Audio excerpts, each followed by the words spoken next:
बंदी छोड़ सतगुरु रामपाल जी परमेश्वर जी की जय हो। परम पिता परमेश्वर सारी सृष्टि के रचनहार कुल मालिक असंख्य ब्रह्मांडों के स्वामी जगत गुरु तीनों लोकों में प्रवेश करके सबका धारण पोषण करने वाले राजाधिराज आत्माधार नाथों के नाथ देवों के देव महादेव सर्वेश्वर महेश्वर मृत्युंजय अजरो अमर आदि अनादि सनातनी प्रभु जगत पिता जगदीश्वर श्री श्री 1008 की उपाधि के वास्तविक अधिकारी अकाल मूरत शब्द स्वरूपी राम वासुदेव सर्वगतम ब्रह्म परम पूज्य प्रथम पूज्य परम संत परम पुरुष परम धनी परम दयालु सत्य कबीर हक्का कबीर अल्लाहु कबीर अल्लाहु अकबर बाखबर अल्लाह ताला जगत के तारणहार जगत के मुक्तिदाता जगत के जगन्नाथ हारे के सहारे हिंदुओं के राम मुसलमानों के अल्लाह सिखों के वाहिगुरु ईसाइयों के मसीह दया के सागर दयानिधि करुणा के सागर करुणानिधि स्वयंभू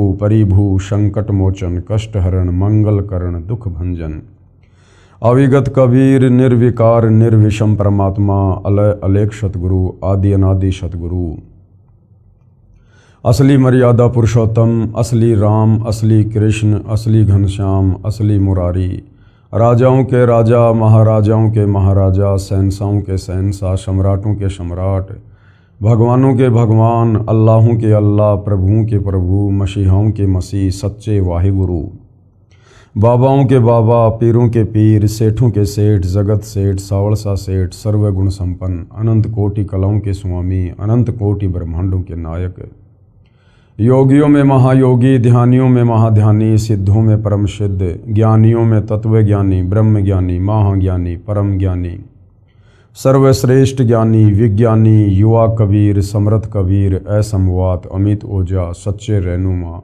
करीम अल्लाह सुभान अल्लाह दुनिया के अंतिम पैगंबर 8 सितंबर 1951 से गांव धनाना जिला सोनीपत हरियाणा भारतवर्ष की पावन भूमि पे प्रकट रियल कल की भगवान श्री नारायण साकार हरि श्री बाबा साहेब नूर अनंत परमात्मा सच्चे दरवेश सच्चे बाखबर संत शिरोमणि सतगुरु रामपाल जी परमेश्वर जी के चरण कमल में आप और हम सभी भाई बहनों का अनंत कोटि दंडवत प्रणाम।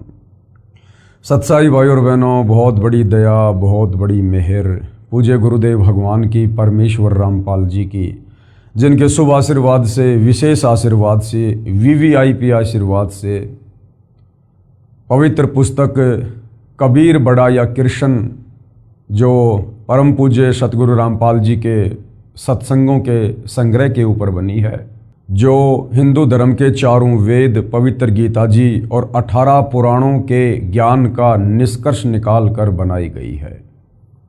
इस पवित्र पुस्तक को पढ़ने के बाद यदि आप परम पूज्य सतगुरु रामपाल जी के चरणों में आकर नाम उपदेश ग्रहण करते हैं तो इस जन्म में आपके मोक्ष प्राप्ति में कोई संशय किसी प्रकार का नहीं है।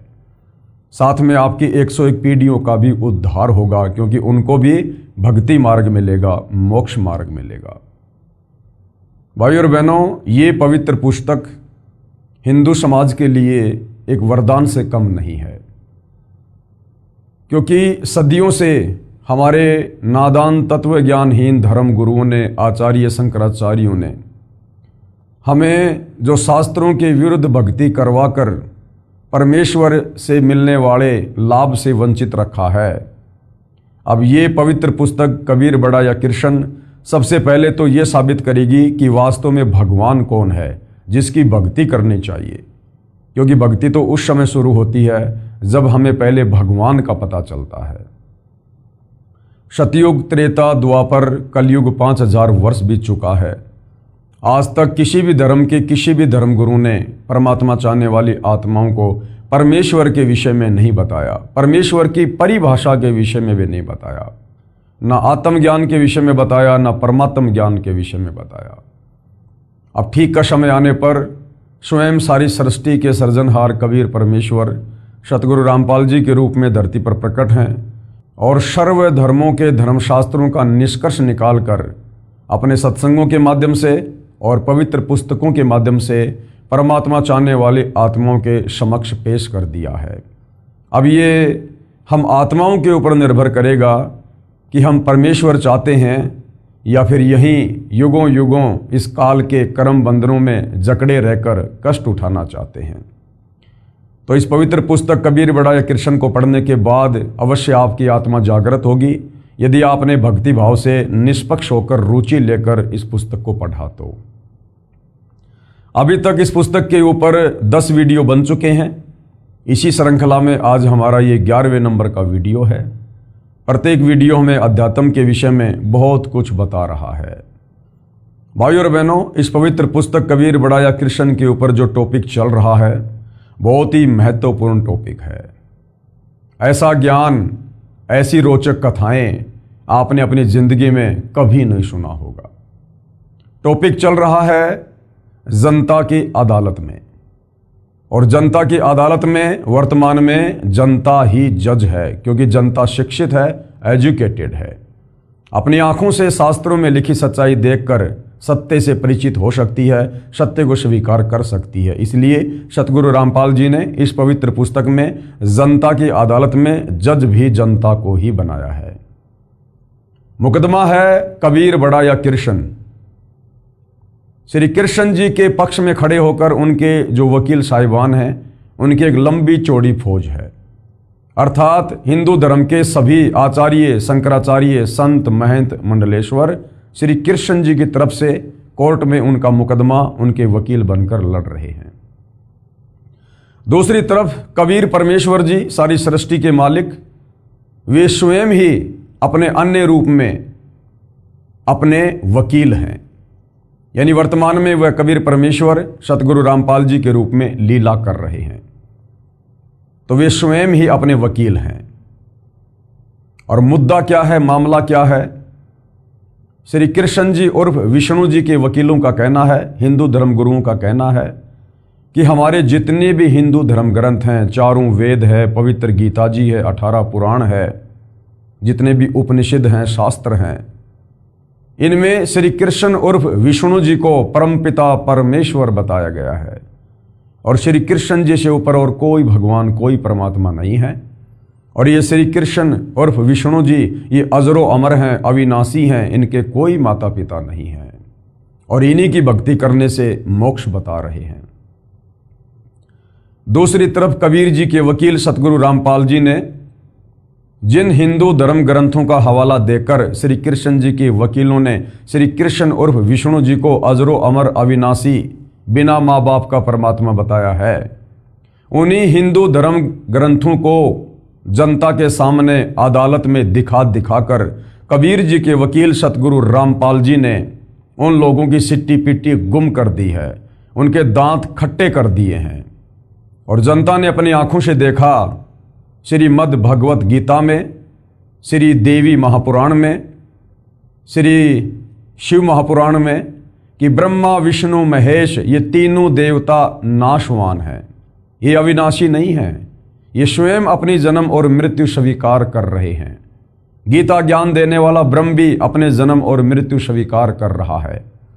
ये ब्रह्मा विष्णु महेश खुद देवी दुर्गा को अपनी माँ और इस काल ब्रह्म को अपना पिता बता रहे हैं। तो भरी अदालत में जनता ने जब सारे सबूत देखे तो जनता को वास्तव में यकीन हुआ कि सदियों से जो गूढ़ सच्चाई हमारे धर्म ग्रंथों में विद्वान थी, लेकिन हमारे ये नादान धर्म गुरु ये केवल एक संस्कृत भाषा के विद्वान थे, इन्हें तत्व ज्ञान नहीं था, जिस कारण से संकेतों में लिखी हुई, कोड वर्ड में लिखी हुई 4 वेदों का सार पवित्र गीता जी के अनुवाद को करते समय भी इन्होंने गलतियां की और यथार्थ अनुवाद जनता को करके नहीं दे पाए और जनता को शास्त्र विरुद्ध साधना पर लगाकर रखे हुए थे। अब धीरे धीरे जनता की आंखें खुल रही हैं और जनता जान रही है, पहचान रही है कि वास्तव में समर्थ भगवान तो कबीर जी ही हैं। और धीरे धीरे कबीर जी के वकील सतगुरु रामपाल जी से जनता अदालत में अध्यात्म को लेकर प्रश्न कर रही है और सतगुरु रामपाल जी एक एक प्रश्न का सटीक और प्रमाणित जवाब दे रहे हैं।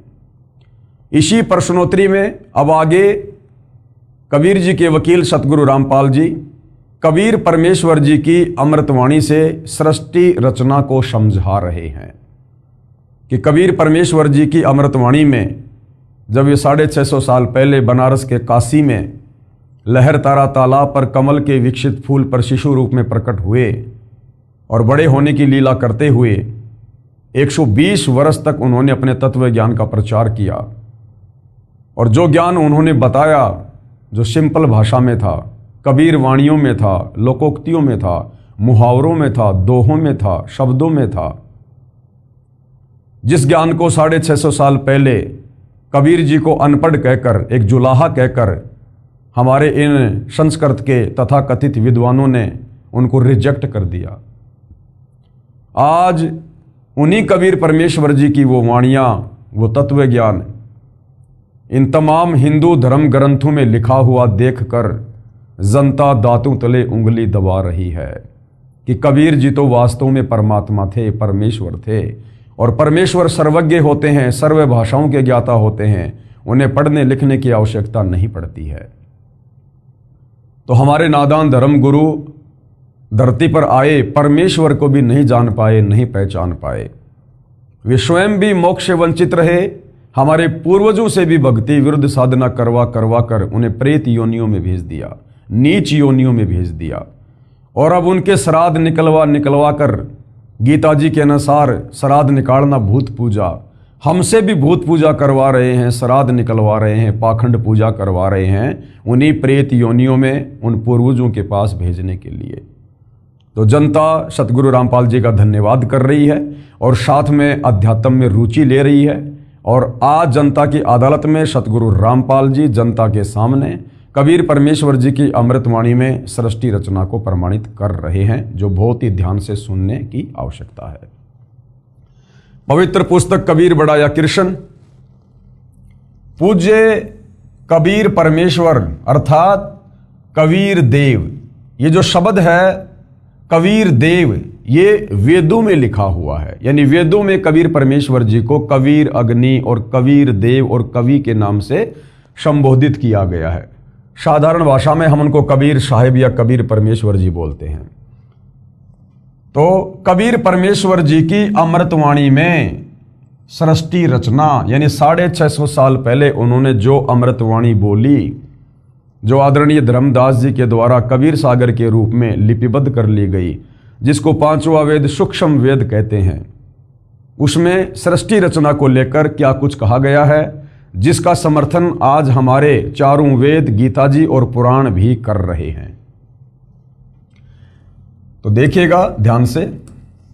विशेष निम्न अमृतवाणी सन 1403 से जब पूज्य कबीर देव यानी कबीर परमेश्वर लीला में शरीर में 5 वर्ष के हुए, सन 1518 जब कबीर देव कबीर परमेश्वर मगर स्थान से सह शरीर सतलोक गए, उसके बीच में लगभग 600 वर्ष पूर्व परम पूज्य कबीर परमेश्वर कबीर देव जी द्वारा अपने निजी सेवक दास भगत आदरणीय धर्मदास साहिब को सुनाई थी तथा धनी धर्मदास साहिब जी ने लिपिबद्ध कर ली थी।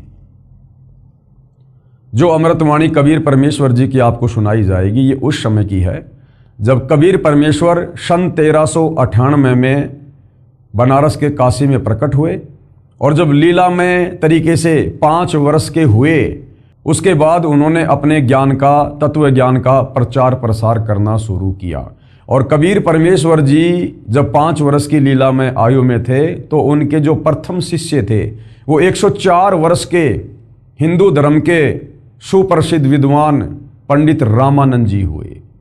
104 वर्ष के चारों वेदों के विद्वान, गीता जी के विद्वान, 18 पुराणों के विद्वान, जिनका डंका बोलता था, उस 104 वर्ष के वृद्ध पंडित रामानंद जी ने 5 वर्ष की लीला में उम्र में जो कबीर परमेश्वर जी थे, उनके तत्व ज्ञान के आगे घुटने टेक दिए और उन्हें अपना गुरु धारण किया। लेकिन दुनिया की नज़रों में कबीर जी ने रामानंद जी को ही अपना मुंह बोला गुरु बना के रखा, गुरु शिष्य परंपरा को बनाए रखने के लिए। अन्यथा कबीर परमेश्वर जी ने गुरु धारण करने की आवश्यकता नहीं होती है, वे तो जगत गुरु हैं, सारी सृष्टि को ज्ञान देने के लिए आते हैं। लेकिन इस काललोक में गुरु शिष्य परंपरा को बनाए रखने के लिए उन्होंने ये लीला की थी। तो जब कबीर परमेश्वर जी 5 वर्ष के थे लीलामय उम्र में, तो 5 वर्ष से उन्होंने तत्व ज्ञान देना शुरू किया और सन 1518 मगर से वे सशरीर सतलोक गए। उस समय तक की उनकी जो अमृतवाणियां हैं उससे आपको सृष्टि रचना बताई जा रही है तथा धनी धर्मदास साहिब जी ने लिपिबद्ध कर ली। परंतु उस समय के पवित्र हिंदुओं तथा पवित्र मुसलमानों के नादान गुरुओं नीम हकीमों ने कहा कि ये धानक जुलाहा कबीर झूठा है। किसी भी सदग्रंथ में श्री ब्रह्मा जी, श्री विष्णु जी तथा श्री शिव जी के माता पिता का नाम नहीं है। ये तीनों प्रभु यानी ब्रह्मा विष्णु महेश ये अविनाशी हैं, इनका जन्म मृत्यु नहीं होता। न ही पवित्र वेदों व पवित्र कुरान शरीफ आदि में कबीर परमेश्वर का कोई प्रमाण है तथा परमात्मा को निराकार लिखा है। ये हमारे हिंदू धर्मगुरु बताया करते थे। हम प्रतिदिन शास्त्रों को पढ़ते थे, संस्कृत के विद्वान थे, लेकिन तत्व ज्ञान नहीं था। तो तत्व ज्ञान के अभाव में वो समझ नहीं पाए कि इन वाणियों में लिखा क्या है, अध्यायों में श्लोकों में लिखा क्या है। जिस प्रकार भाइयों और बहनों 5वीं कक्षा में पढ़ने वाला बच्चा अच्छे से हिंदी पढ़ना जान जाता है। अब उस 5वीं कक्षा के बच्चे को जो केवल हिंदी ही पढ़ना जानता है, वो शब्दों के उन अर्थों को नहीं जानता। यदि उसको पीएचडी की पुस्तक दे दी जाए, वो बच्चा उसको पढ़ देगा क्योंकि हिंदी में है, लेकिन उन शब्दों के अर्थों को नहीं समझ सकता। इसी प्रकार ये हमारे नादान आचार्य शंकराचार्य धर्मगुरु ये केवल भाषा विशेष के ज्ञाता थे, इनको तत्व ज्ञान नहीं था। ये संकेतों को समझने में सक्षम नहीं थे, जिस कारण से जैसा इनको समझ में आया मनमुखी रूप से सदग्रंथों की व्याख्या करके अनुवाद करके इन्होंने समाज में वो फैला दिया, वो परोस दिया। एक प्रकार से रायता फैला दिया इन्होंने, अर्थात शास्त्र विरुद्ध साधना समाज में फैला दी। भोली आत्माओं ने उन विचक्षणों अर्थात चतुर गुरुओं पर विश्वास कर लिया कि सचमुच ये कबीर धानक तो अशिक्षित है तथा हमारे गुरुजी शिक्षित हैं, सत्य कह रहे होंगे। आज वही सच्चाई प्रकाश में आ रही है। ये नादान धर्मगुरु उस समय कह दिया करते थे अपनी बात को ऊपर रखने के लिए, जबकि कबीर परमात्मा इन धर्मगुरुओं को कहा करते थे कि पंडित जी देखो तुम्हारी आंखों के सामने ग्रंथ है। कबीर परमेश्वर अध्याय बताया करते थे, श्लोक बताया करते थे कि देखो कहाँ क्या लिखा हुआ है ब्रह्मा विष्णु महेश की माता पिता के बारे में, इनकी जन्म और मृत्यु के बारे में।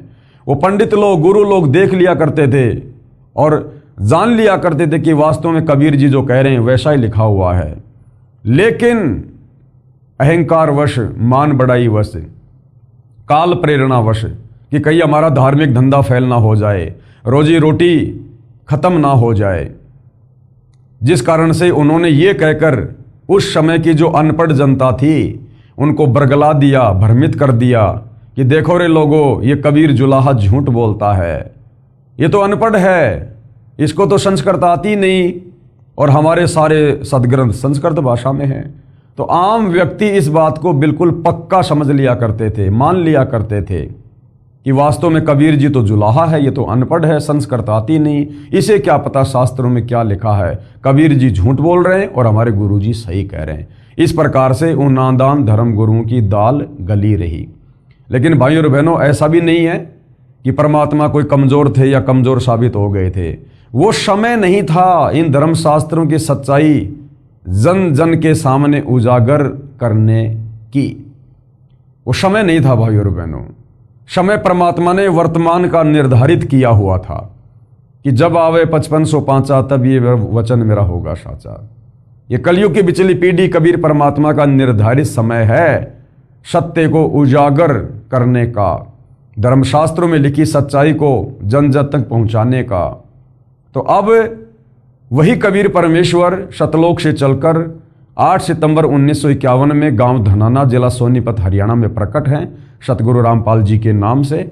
और उन्होंने सन 1994 से इन शास्त्रों में लिखी सच्चाई जन जन को बताना शुरू की और आज लाखों में करोड़ों में उनके फॉलोवर हैं। और जो सतज्ञान आज सतगुरु रामपाल जी ने बताया है वो आज इस पृथ्वी पर अन्य किसी धर्मगुरु के पास नहीं है और ना उन्होंने कभी अपने शिष्यों को कभी ये ज्ञान बताया। तो इससे साबित होता है कि धरती पर स्वयं कबीर परमेश्वर सतगुरु रामपाल जी के रूप में प्रकट हैं और ये सर्वज्ञ परमात्मा है, जगत गुरु हैं, तत्वदर्शी संत है और इनके अलावा किसी और के पास वर्तमान में मोक्ष मार्ग नहीं है। आज वही सच्चाई प्रकाश में आ रही है सतगुरु रामपाल जी के अथक प्रयासों से तथा अपने सर्व पवित्र धर्मों के पवित्र सदग्रंथ साक्षी हैं। इससे सिद्ध है कि पूर्ण परमेश्वर सर्व सृष्टि रचनहार कुल करतार तथा सर्वज्ञ कबीर देव यानी कबीर परमेश्वर ही हैं, जो काशी बनारस में कमल के फूल पर प्रकट हुए तथा 120 वर्ष तक वास्तविक तेजों में शरीर के ऊपर मानव सदृश शरीर हल्के तेज का बनाकर रहे तथा अपने द्वारा रची सृष्टि का ठीक ठीक वास्तविक तत्व ज्ञान देकर शरीर सतलोक चले गए। कृपया प्रेमी पाठक पढ़ें निमन अमृतवाणी परमेश्वर कबीर साहिब जी द्वारा उच्चारित। तो सृष्टि रचना के विषय में कुछ वाणियां हैं जो कबीर परमेश्वर जी ने 650 साल पहले कही थी। जो उनके जो परम भगत थे उस समय आदरणीय धर्मदास जी, उन्होंने कबीर सागर के रूप में वाणियों को लिपिबद्ध किया जो वर्तमान में हमारे सामने प्रकट हैं। क्या लिखा है? धर्मदास ये है जग बोराना, धर्मदास ये सारी दुनिया बेखबर है परमात्मा से, तत्व ज्ञान से, और कोई न जाने ये पद परवाना। पद परवाना, पद यानी भक्ति की वास्तविक जानकारी, वे ऑफ वर्शिप। उस भक्ति की वास्तविक जानकारी यहां पर किसी के पास नहीं है, किसी धर्म में, किसी धर्म गुरु के पास नहीं है। धर्मदास ये जग बोराना, कोई न जाने पद निर्वाणा, यानी मोक्ष पद के विषय में कोई नहीं जानता यहां। यही कारण मैं ये कथा पसारा, इसी कारण धर्मदास मैंने ये तत्व ज्ञान दिया है, तेरे को ये कथाएं सुनाई है मैंने। और जग से कहिए एक राम नियारा, जग यानी संसार। संसार में केवल श्री राम, दशरथ पुत्र श्री राम, कौशल्या का बेटा श्री राम जो त्रेता युग में आया। तो परमात्मा कह रहे राम राम शब जगत बखाने, आदि राम कोई बिरला जाने। वास्तव में वो आदि राम, सारी सृष्टि की रचना करने वाला राम, वो दशरथ पुत्र श्री राम नहीं है। उसका तो जन्म ही त्रेता युग में हुआ था। सतयुग में भी इंसान थे, राम नाम की भक्ति करते थे, तो सतयुग में तो कोई श्री रामचंद्र जी को जानता ही नहीं था। तो वास्तविक राम वो कबीर राम है। और ये कबीर परमात्मा चारों युगों में आते हैं। यही कबीर परमेश्वर जो 650 साल पहले अपने वास्तविक नाम, वैदिक नाम कबीर देव से आए, सतयुग में ये सतसुकृत ऋषि के नाम से आए, यही तत्व ज्ञान दिया। त्रेता में मुनिंदर ऋषि के नाम से आए, द्वापर में करुणा में ऋषि के नाम से आए, और कलयुग में वैदिक नाम कबीर नाम से आए। परमेश्वर की वाणी है, सतयुग में सत सुकृत कह टेरा, और त्रेता नाम मुनिंदर मेरा, द्वापर में करुणा में कहाया, और कलयुग में नाम कबीर धराया। यानी चारों युगों में परमात्मा भिन्न भिन्न नाम से आए, और वर्तमान में वही कबीर भगवान इस कलयुग की बिचली पीढ़ी में मोक्ष के प्राइम टाइम में सतगुरु रामपाल जी के नाम से प्रकट हैं, विद्यमान है, और वही अपना तत्व ज्ञान दे रहे हैं। तो धर्मदास संसार से कहना कि वास्तव में राम तो कोई न्यारा ही है, जिससे मुक्ति होगी, मोक्ष होगा। यही ज्ञान जग जीव सुनाओ, धर्मदास जो ज्ञान मैंने तेरे को सुनाया है तत्व ज्ञान, यही तू आगे फैला, अन्य जीवों को सुना, और सब जीवों का भ्रम नसाओ, और सबकी भ्रमणा निकाल दो। जैसे धर्मदास तू भ्रमित था, तू पहले श्री विष्णु को अपना इष्ट मान के पूजा करता था, अब तेरे को तत्व ज्ञान हुआ और अब तू सत्य पुरुष की भक्ति कर रहा है। इसी प्रकार से धर्मदास सभी जीवों को जो भ्रम है कि ब्रह्मा विष्णु महेश ही परमात्मा है, अजरो अमर है, इन्हीं की भक्ति से मोक्ष होगा, ये तत्व ज्ञान सुना सुना के सत्य पुरुष की जानकारी देकर, सतलोक की जानकारी देकर सबका भ्रम निवारण कर दे। अब मैं तुमसे कहूं चिताई, धर्मदास अब मैं तेरे से कहूंगा, तू ध्यान लगा के सुन। त्रिदेवन की उत्पत्ति भाई, ये त्रिदेवन यानी ब्रह्मा विष्णु महेश तीनों देवताओं की उत्पत्ति, इनका जन्म कैसे हुआ, इनकी माँ कौन है, इनका बाप कौन है, ये कितने भगवान है। अब मैं तुझे इन तीनों देवताओं ब्रह्मा विष्णु महेश की उत्पत्ति के विषय में बताता हूँ, जिनको अजरो अमर और अविनाशी ये हमारे नादान धर्म गुरु कहकर शास्त्र विरुद्ध साधना लोगों से करवा रहे हैं। कुछ संक्षेप कहूँ गहराई, सब संशय तुमरे मिट जाई। धर्मदास कुछ मैं संक्षेप में ये बातें तुम्हें बताऊंगा जिससे तुम्हारा संशय समाप्त हो जाएगा भक्ति और भगवान को लेकर। भरम गए जग वेद पुराणा, आदि राम का भेद न जाना। भरम गए जग वेद पुराना और आदि राम का भेद न जाना। ये वेदों को पढ़ पढ़ के दुनिया भ्रमित हो रही है, लेकिन उस आदि राम का, सबसे पहले वाले राम का, पूर्ण ब्रह्म परमेश्वर का, सारी सृष्टि के मालिक का किसी को भी ज्ञान नहीं है। उसका भेद कोई भी नहीं जान पाया, वेद पढ़ने वाले भी नहीं जान पाए।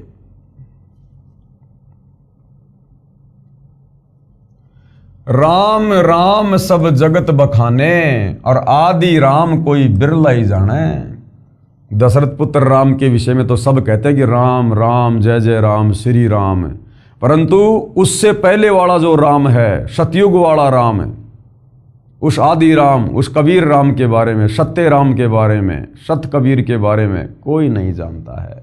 वो तो कोई बिरला ही जानेगा, बिरला, जिस पर कबीर परमेश्वर की खुद की रजा होगी, वे स्वयं उसको बताएंगे, समझाएंगे, वही जान सकता है।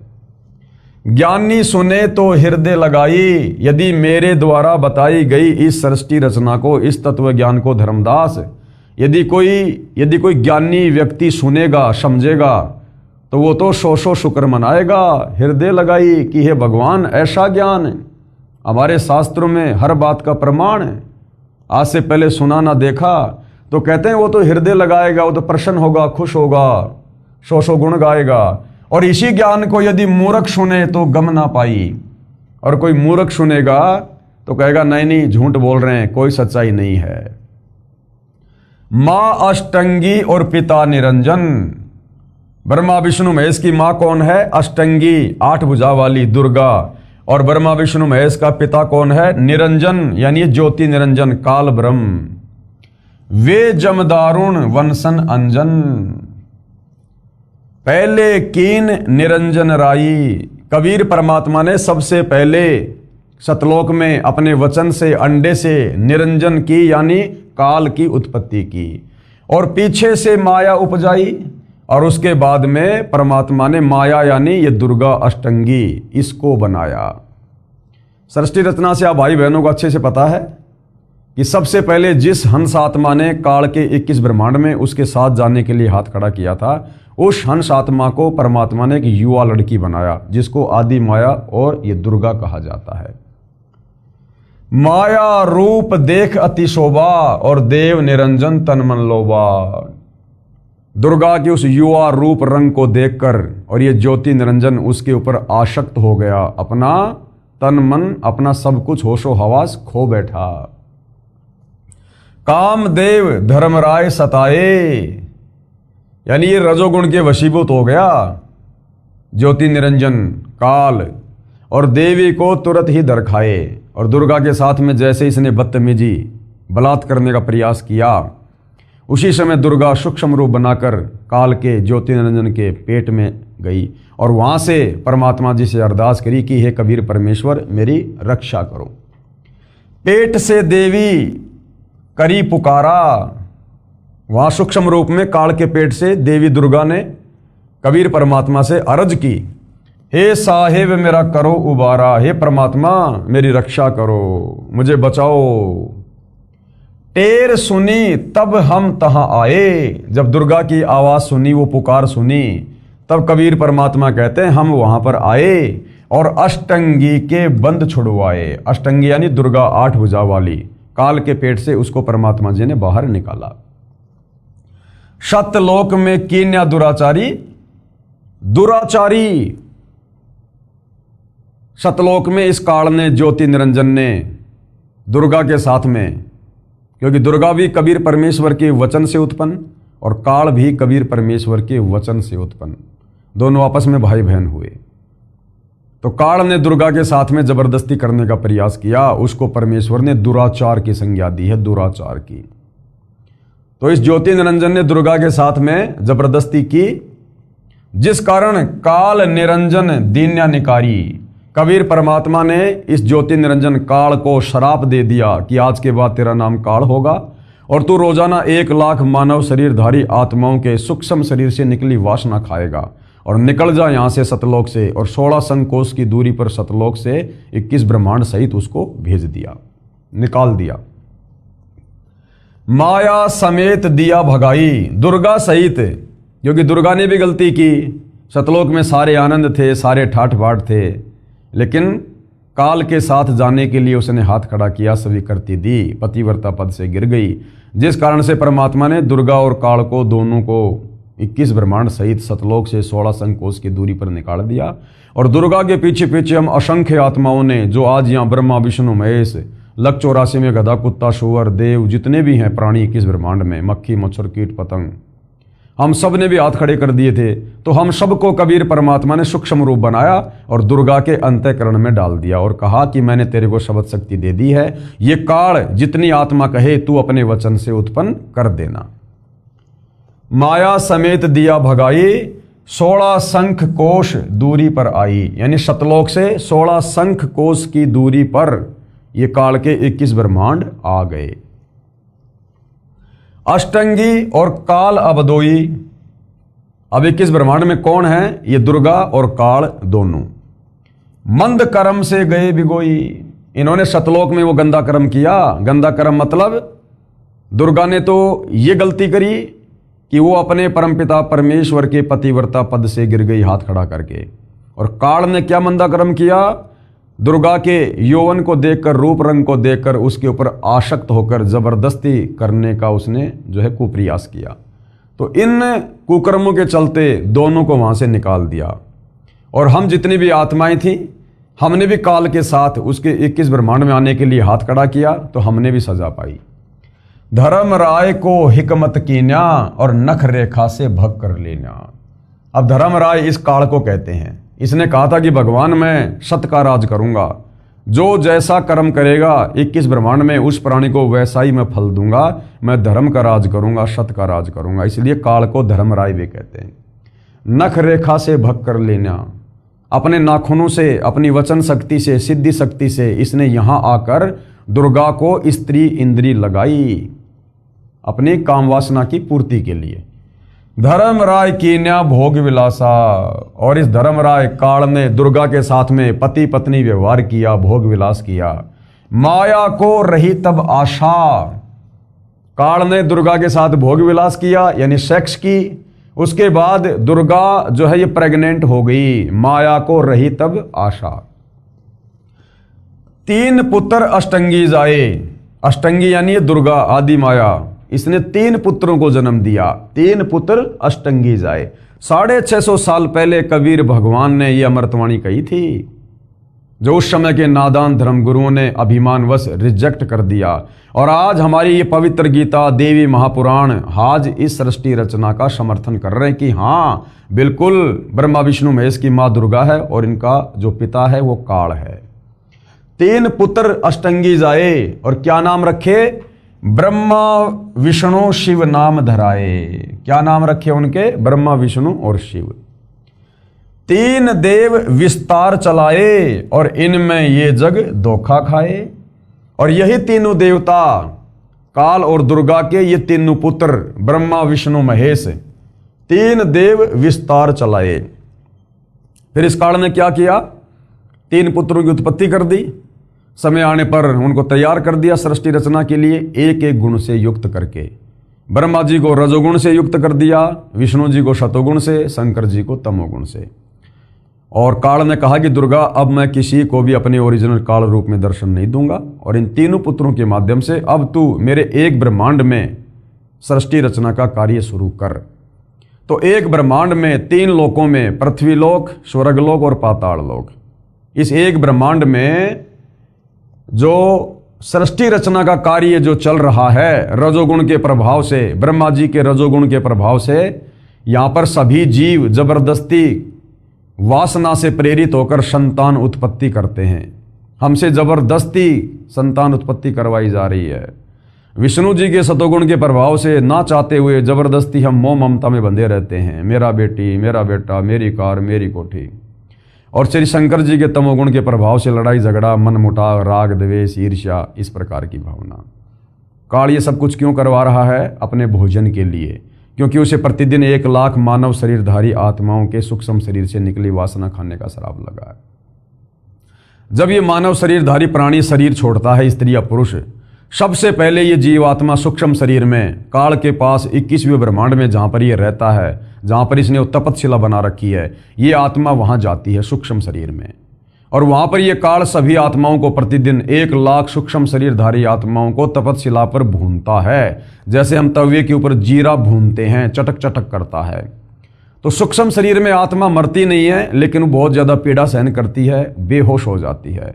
और सारे जीवन काल में उस स्त्री या पुरुष ने जो भी विषय वासना की है, जो भी गंदा कुछ खाया पिया, शराब, मांस, तंबाकू, बीड़ी, सिगरेट, चोरी जारी, ठगी, व्यभिचार, जो भी विषय वासना उसके सूक्ष्म शरीर में जमा हो जाती है, उसको ये काल तपतशिला पर भून भून के, जैसे गन्ने का जूस निकाला जाता है, इस प्रकार से इस आत्मा की वासना निकालता है और आत्मा बेहोश हो जाती है, कायल हो जाती है। उसके बाद उस वासना को ये खाता है और उस आत्मा को फिर अपने विधान अनुसार धर्मराज के दरबार में भेज देता है। वहाँ जाकर आत्मा होश में आती है और लाइन में लगी रहती है। अब आगे गधा बनना है, कुत्ता बनना है, नरक में जाना है, स्वर्ग में जाना है, या कोई संस्कार शेष है तो वापस धरती पर जाकर मनुष्य जन्म प्राप्त करना है। और ये वासना ये किस प्रकार से जमा होती है भाई और बहनों? जिस प्रकार हम उदाहरण के लिए रसगुल्ला खाते हैं। आपने जैसे रसगुल्ला अपने मुंह में लिया, जीभ पर रखा, आपको एक टेस्ट आएगा रसगुल्ले का, क्या स्वाद है। वो है वासना, वो वासना है। आपने शराब अपने मुंह में डाली, शराब को मुंह में डालते ही, जीभ पर डालते ही आपको उसका एक टेस्ट आएगा, जैसा भी है, वो वासना है। वो कहाँ जमा हो रही है? वो हमारे सूक्ष्म शरीर में जमा हो रही है। हमारे मुंह से अंदर वो वस्तु जाते ही उसका कोई टेस्ट नहीं रहता। तो वो जो वासना जमा हो रही है, खट्टी, मीठी, तीखी, जैसी भी है, वो वासना हमारे सूक्ष्म शरीर में जमा होती रहती है। और जिसमें जितनी ज़्यादा वासना होती है, तपतशिला पर उसको उतने ज़्यादा टाइम तक भूना जाता है, उतना ज़्यादा वो दुखी होता है, परेशान होता है। तो वो वासना ये काल खाता है, इस वासना को खाने का श्राप लगा हुआ है। तो क्या कहते हैं? 3 देव विस्तार चलावे। एक ब्रह्मांड में काल की सृष्टि, तीनों देवता ब्रह्मा विष्णु महेश चला रहे हैं। इनमें ये जग धोखा खावे और ये ब्रह्मा विष्णु महेश को ही पूर्ण ब्रह्म परमात्मा मान के, भगवान मान के, क्योंकि काल तो सबके सामने आता नहीं। उसने सौगंध खा रखी है कि मैं तो मेरे काल रूप में किसी को दर्शन दूंगा नहीं। अगर मेरे तीनों बेटों ब्रह्मा विष्णु महेश को सच्चाई का पता चल गया तो मेरे लिए फिर ये संतान उत्पत्ति करना, ये काम ये बंद कर देंगे, फिर मैं खाऊंगा क्या? तो दुर्गा को इसने सख्त हिदायत दे रखी है कि दुर्गा मेरे बारे में, औरों को तो छोड़ो, मेरे तीनों बेटे ब्रह्मा विष्णु महेश को भी हकीकत का मत बता देना कि बेटा तेरा बाप पहले सतलोक में रहता था, ऐसे ऐसे तेरे बाप ने तप किया, गलती की, फिर तेरे बाप को कबीर भगवान ने शराप दिया, उस शराप के चलते फिर ये तुम्हारे से ये गंदा कर्म करवा रहा है। तो दुर्गा को भी इसने डरा रखा है, धमका रखा कि अगर मेरा भेद मेरे पुत्रों को भी दे दिया तो मेरे से बुरा कोई नहीं होगा। तो ब्रह्मा विष्णु महेश को अपनी माँ का तो पता है कि दुर्गा है, लेकिन बाप का नहीं पता। अरे जिसको अपने बाप का नहीं पता, हम उनको भगवान मान के पूज रहे हैं। तो काल के एक ब्रह्मांड में 3 लोक की सृष्टि ब्रह्मा विष्णु महेश चला रहे हैं और सभी जीव इन्हीं को भगवान मानकर कर्म बंधनों में उलझे हुए हैं। पुरुष गम कैसे कोई पावे? अब बताओ 21 ब्रह्मांड में उस पुरुष यानी असली भगवान कबीर के बारे में कोई कैसे जान पाएगा? ब्रह्मा विष्णु महेश को तो पता नहीं है, दुर्गा काल के डर से बताती नहीं है और काल किसी को बताएगा नहीं। अगर पता चल गया तो सारे जीव सतलोक चले जाएंगे, फिर इसके भोजन का क्या होगा? तो परमात्मा कहते हैं अब बताओ 21 ब्रह्मांड में किसी को उस भगवान के बारे में, सारी सृष्टि के मालिक के बारे में, सतलोक के राजा कबीर के बारे में कैसे पता चले?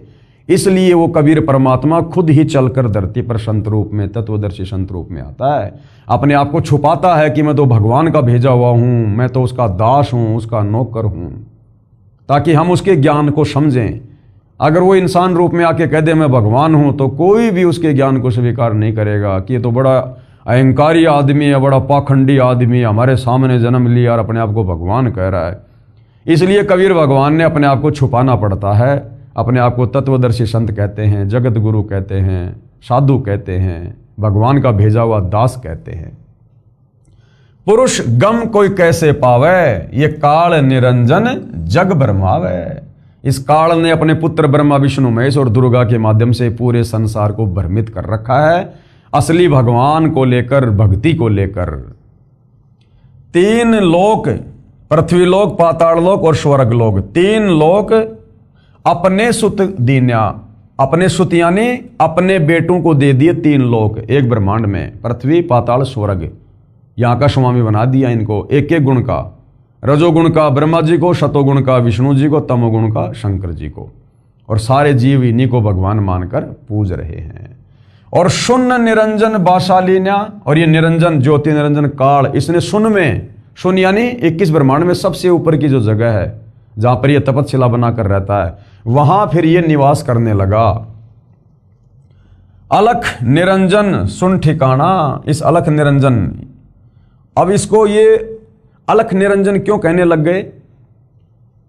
क्योंकि चारों वेदों में और पवित्र गीता जी में केवल इस ब्रह्म तक की साधना का ही मंत्र है, यानी काल का ओम मंत्र ही है चारों वेदों में। जानकारी तो उस पूर्ण परमात्मा की है, लेकिन जो प्राप्ति का मंत्र है वो केवल ओम मंत्र है। यजुर्वेद अध्याय 40 मंत्र 10 और 15 और गीता अध्याय 8 श्लोक नंबर 13। ओम इति एक अक्षर ब्रह्म व्यवहरण माम अनुस्मरण, ये परियाति तजन देहम सयाति परमाम गतम। तो हमारे ऋषि मुनियों ने, महात्माओं ने क्या किया? वेदों को पढ़ा। सबसे पहले तो श्री ब्रह्मा जी ने वेदों को पढ़ा, विष्णु जी ने पढ़ा, शंकर जी ने पढ़ा, ओम मंत्र मिला। तो इन्होंने सोचा कि बस यही परमात्मा है, यही भगवान है जिसका तेजोमय शरीर है। इन्होंने क्या किया? ओम नाम की साधना की और तप किया। अब ओम नाम इस काल का, काल ने सौगंध खा रखी है, मैं किसी को दर्शन दूंगा नहीं, चाहे जप करो चाहे तप करो। तो बेचारे थक गए, तप कर करके थक गए, समाधि लगा लगा के तीनों, इनको दर्शन नहीं हुए ओम नाम वाले भगवान के, काल के, ब्रह्म के। इनको और ही कुछ दिखाई देने लग गया, ज्योति व्याति कोई प्रकाश दिखाई देने लग गया, काल ने भ्रमित कर दिया। तो इन्होंने फिर समाधि से बाहर आके लोगों को क्या बताया कि भगवान का तो प्रकाश रूप है, बाकी भगवान निराकार है। अरे निराकार का प्रकाश कैसे दिखाई देगा? फिर प्रकाश कैसे दिखाई देगा? प्रकाश उसी का तो होगा जो कोई वस्तु होगी, कोई साकार होगा। अब कोई कहे कि सूर्य निराकार है लेकिन सूर्य का प्रकाश है, तो बिना सूरज के, अगर सूरज साकार है तो ही तो उसका प्रकाश होगा। हमारे घरों में जो बल्ब जलते हैं, ट्यूब जलती है, अगर ट्यूब है तो ही उसकी लाइट होगी, बिना ट्यूब के लाइट भी नहीं हो सकती। लेकिन इतनी बुद्धि, इतना दिमाग तत्व ज्ञान के बिना भाई और बहनों हो नहीं सकता।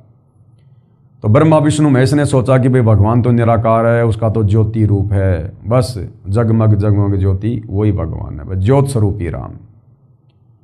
अब ब्रह्मा जी ने, विष्णु जी ने, शंकर जी ने जब भगवान के दर्शन नहीं किए, काल ने दर्शन नहीं दिए और भगवान को कह दिया अलख निरंजन, यानी वो परमात्मा दिखाई नहीं देता। उसके बाद फिर ये वेदों का ज्ञान ब्रह्मा जी ने अपने वंशजों को, मनु जैसों को दिया। अब जब ब्रह्मा जी को ज्ञान नहीं, भगवान के दर्शन नहीं, तो मनु को कहाँ से होते? उन्होंने भी वेदों को पढ़ा, समाधि लगाई, जैसा भी किया, वो ही अपनी घिसी पीटी व्याख्या उन्होंने आगे समाज में फैला दी कि परमात्मा तो निराकार है, ब्रह्म तो निराकार है, उसको देखा नहीं जा सकता, उसका तो ज्योति रूप है। वो ही आज तक चल रहा था दुनिया में। अब सतगुरु रामपाल जी ने आकर बताया कि ये तुम्हारा ब्रह्म, ये अलख निरंजन, ये साकार है, मनुष्य दृश्य है, इसका काल रूप है, लेकिन इसकी मजबूरी है, ये किसी को दर्शन नहीं देता, इसने सौगंध खा रखी है। गीता अध्याय 11 श्लोक नंबर 46-47 पढ़ लेना कि मैं किसी को भी दर्शन नहीं दूंगा, किसी को भी। तो अलख निरंजन सुन ठिकाना, इस ज्योति निरंजन का ठिकाना कहाँ है? सुन में, 21वें ब्रह्मांड की जो सुन है वहां रहता ये। और ब्रह्मा विष्णु शिव भेद न जाना, ये तीनों इसके बेटे भी आज तक इसका भेद नहीं जान पाए, क्योंकि दुर्गा बताती नहीं है, काल किसी को दर्शन देता नहीं है, बाकी किसी को पता नहीं है। तो ब्रह्मा विष्णु महेश भी आज तक अपने पिता से अनभिज्ञ हैं। अब बाकी जीवों की क्या औकात? 3 देव सो उनको ध्यावें, ये तीनों देवता ब्रह्मा विष्णु महेश भी उस काल की पूजा करते हैं, समाधि लगाते हैं। निरंजन का वे पार न पावें, लेकिन आज तक उसके भी दर्शन नहीं कर पाए। उसके भी अलख निरंजन बड़ा बटपारा, बटपारा यानी ठग। ये ज्योति निरंजन जो निराकार भगवान बन के बैठा ना, ये बड़ा ठग है। ये किस ब्रह्मांड में सबको ठग रहा है, अपने बेटों को भी नहीं छोड़ता ये। और तीन लोक जीव कीन आहारा, तीनों लोकों के प्राणियों का, स्वर्ग लोक में जो लोग मरते हैं, पृथ्वी लोक पर जो मरते हैं, पाताल लोक में जो मरते हैं, उसके बाद उनको ये तपस्या पे भून भून के खाता है। अपने तीनों बेटे ब्रह्मा विष्णु महेश को भी नहीं छोड़ता। समय आने पर इनको भी तपस्या पे भून भून के खाता है ये। तो तीन लोक के प्राणियों का ये काल आहार करता है, क्योंकि इसको प्रतिदिन 1 लाख मानव शरीरधारी आत्माओं के सूक्ष्म शरीर से निकली वासना, गंध, वो मैल खाने का शराब लगा हुआ है। ब्रह्मा विष्णु शिव नहीं बचाए, ये ब्रह्मा विष्णु शिव भी नहीं बच पाए काल का भोजन बनने से। शकल खाए पुन धूर उड़ाए, ऐसी दुर्गति करता है ये, सबको खाता है। और तिनके सुत हैं तीनों देवा, और आंदर जीव करत हैं सेवा। तिनके सुत हैं तीनों देवा, इस काल के पुत्र हैं तीनों देवता ब्रह्मा विष्णु महेश। और आंदर जीव, और जो ज्ञानहीन प्राणी हैं, जिनको तत्व ज्ञान नहीं, शास्त्रों का ज्ञान नहीं, वो प्राणी, वो स्त्री, वो पुरुष, वो देवलोग, वो गंधर्व, यक्ष, वो किन्नर, तीनों लोकों में इन्हीं ब्रह्मा विष्णु महेश की पूजा करते हैं, इनकी सेवा करते हैं। उनको अंधा कहा है, क्योंकि शास्त्रों में, चारों वेदों में और पवित्र गीता जी में कहीं भी ब्रह्मा विष्णु महेश की पूजा करने को नहीं कहा गया है। बल्कि पवित्र गीता अध्याय 7 श्लोक नंबर 12 से 15 में तीनों गुणों की पूजा करने वालों को, तीन गुण कौन? रजगुण ब्रह्मा, सतगुण विष्णु, तमगुण शंकर। इन तीनों देवताओं की पूजा करने वालों को इस काल ब्रह्म ने, गीता ज्ञानदाता ज्योति निरंजन ने 4 गालियां दी हैं, जो ब्रह्मा विष्णु महेश को भगवान मान के पूजते हैं। कि राक्षस स्वभाव को धारण किए हुए मनुष्यों में नीच, दूषित कर्म करने वाले मूर्ख मेरी साधना भी नहीं करते। अकाल पुरुष काहू नहीं चीन्या, अकाल यानी जो कभी काल के अंतर्गत नहीं आता, जिसको काल नहीं खा सकता, अविनाशी परमात्मा, अकाल मूर्त यानी कबीर भगवान सत्य पुरुष। कहते हैं अकाल पुरुष काहू नहीं चीन्या, उसको तो किसी ने भी नहीं जाना, किसी ने भी नहीं पहचाना आज तक, क्योंकि किस ब्रह्मांड में कोई बताने वाला ही नहीं। या काल किसी को जानकारी होने नहीं देता, या तो खुद ही भगवान बन के बैठा ये। तो 21 ब्रह्मांड के प्राणियों को, बेचारों को कहां से उस अकाल मूर्त शब्द स्वरूपी राम कबीर भगवान के बारे में पता चलता। काल पाए सब ही गए लीन्या, ब्रह्म काल सकल जग जाने। इस काल को ही ब्रह्म यानी भगवान के नाम से पूरी 21 ब्रह्मांड के आत्माएं जानती हैं कि बस ये ब्रह्म ही भगवान है, ब्रह्म ही भगवान है, वो निराकारी भगवान है। तो इस काल ब्रह्म को, वैसे ब्रह्म शब्द ये कबीर भगवान के लिए है, ब्रह्म यानी परमात्मा, लेकिन इस काल ने यहां पर अपने आप को भी ब्रह्म घोषित कर दिया, ब्रह्म, जीवों को धोखा देने के लिए। तो कहते हैं काल ब्रह्म सकल जग जाने। इस काल ब्रह्म को तो पूरी दुनिया जानती है कि वो ओम नाम वाला भगवान काल ब्रह्म, महाकाल, ज्योति निरंजन, अलख निरंजन। केवल 21 ब्रह्मांड के प्राणी इसी तक सीमित हैं। आदि ब्रह्म को ना पहचाना, उस आदि ब्रह्म, सबसे पहले वाले ब्रह्म, सबसे पहले वाले भगवान कबीर देव को, जो सतलोक में रहते हैं, सारी सृष्टि के मालिक है, उसको कोई नहीं जानता, कोई नहीं पहचानता। इसलिए भाई और बहनों, वो आदि ब्रह्म कबीर भगवान खुद ही इस 21 ब्रह्मांड में प्रकट होता है, हमारे जैसा इंसान रूप धारण करता है, अपने तेज पुंज के शरीर को हल्का करके प्रकट होता है, आप और हमें अपनी आत्माओं को सतज्ञान बताने के लिए, वापस सतलोक ले जाने के लिए। आदि ब्रह्म को ना पहचाने। तीनों देव और अवतारा, ये तीनों देवता ब्रह्मा विष्णु महेश और इनके अंश अवतार जो यहां पर पृथ्वी पर प्रकट होते हैं, जैसे विष्णु जी के अवतार के रूप में त्रेता में रामचंद्र जी आए, द्वापर में श्री कृष्ण जी आए, ऐसे ब्रह्मा जी के अवतार के रूप में, ऐसे ही श्री शंकर जी अपने अवतार यहां भेजता है, जैसे हनुमान जी थे, और जो रुद्र अवतार हैं 11। ताको भजे सकल संसारा, ये सारा संसार, तीनों लोकों के प्राणी इन्हीं ब्रह्मा विष्णु महेश को और इनके जो अवतारगण हैं उन्हीं को परमात्मा मानकर पूजते रहते हैं, क्योंकि ये ब्रह्मा विष्णु महेश और इनके अवतार ऊपर के लोगों से काल के द्वारा दी गई थोड़ी बहुत कोई शक्ति लेकर आते हैं, यानी अन्य आम प्राणियों से ज़्यादा ताकतवर, शक्तिशाली, सिद्धि युक्त होते हैं और कुछ ऐसे कार्य कर देते हैं जिससे ये आम प्राणियों में भगवान सिद्ध हो जाते हैं। तो आम प्राणी बेचारे फिर इन्हीं को परमात्मा मान के, भगवान मान के, महापुरुष मान के और इन्हीं की पूजा शुरू कर देते हैं। ये भी काल की सुनियोजित एक चाल है, षड्यंत्र है, जीवों को भक्ति से भटकाने के लिए। तीनों देवता और अवतारा, ताको बजे सकल संसारा। तीनों गुण का ये विस्तारा, रजगुण ब्रह्मा, सतगुण विष्णु, तम गुण शंकर। तीनों गुण का ये विस्तारा, धर्मदास मैं कहूँ पुकारा। धर्मदास अब मैं तुझे बताऊंगा सारी बातें कि किस प्रकार से ब्रह्मा विष्णु महेश के माध्यम से इस काल ने सब जीवों को भ्रमित कर रखा है। गुण तीनों की भक्ति में, गुण तीन, रजगुण, सतगुण, तमगुण। रजगुण ब्रह्मा, सतगुण विष्णु, तमगुण शंकर। हे धर्मदास, कबीर परमात्मा कह रहे हैं इन तीनों गुण, इन तीनों देवताओं की भक्ति में सारा संसार भूला पड़ा है। कहे कबीर निज नाम बिन कैसे उतरे पार। कबीर परमात्मा कह रहे हैं बिना वास्तविक नाम के, जिस नाम से मोक्ष होगा, वापस सतलोक जाओगे, उस वास्तविक नाम के बिना, जिसका जिक्र गीता अध्याय 17 श्लोक 23 में है, ओम तत् सत इति निर्देशे ब्रह्मणे त्रिविध समर्थे। कहते हैं जब तक वो ओम तत् सत वाला जो ओरिजिनल नाम है, जो गीता जी में संकेत में लिखा हुआ है, उसको तत्वदर्शी संत ही खोल के बताएगा। जब तक वो नाम तत्वदर्शी संत से नहीं मिलेगा तब तक जीव आत्मा की मुक्ति नहीं हो सकती। कैसे उतरे पार, पार उतरना यानी सतलोक चले जाना। तो गुरुदेव भगवान हमें कितने बढ़िया तरीके से सरलार्थ करके परमेश्वर ने लिख कर समझाया है।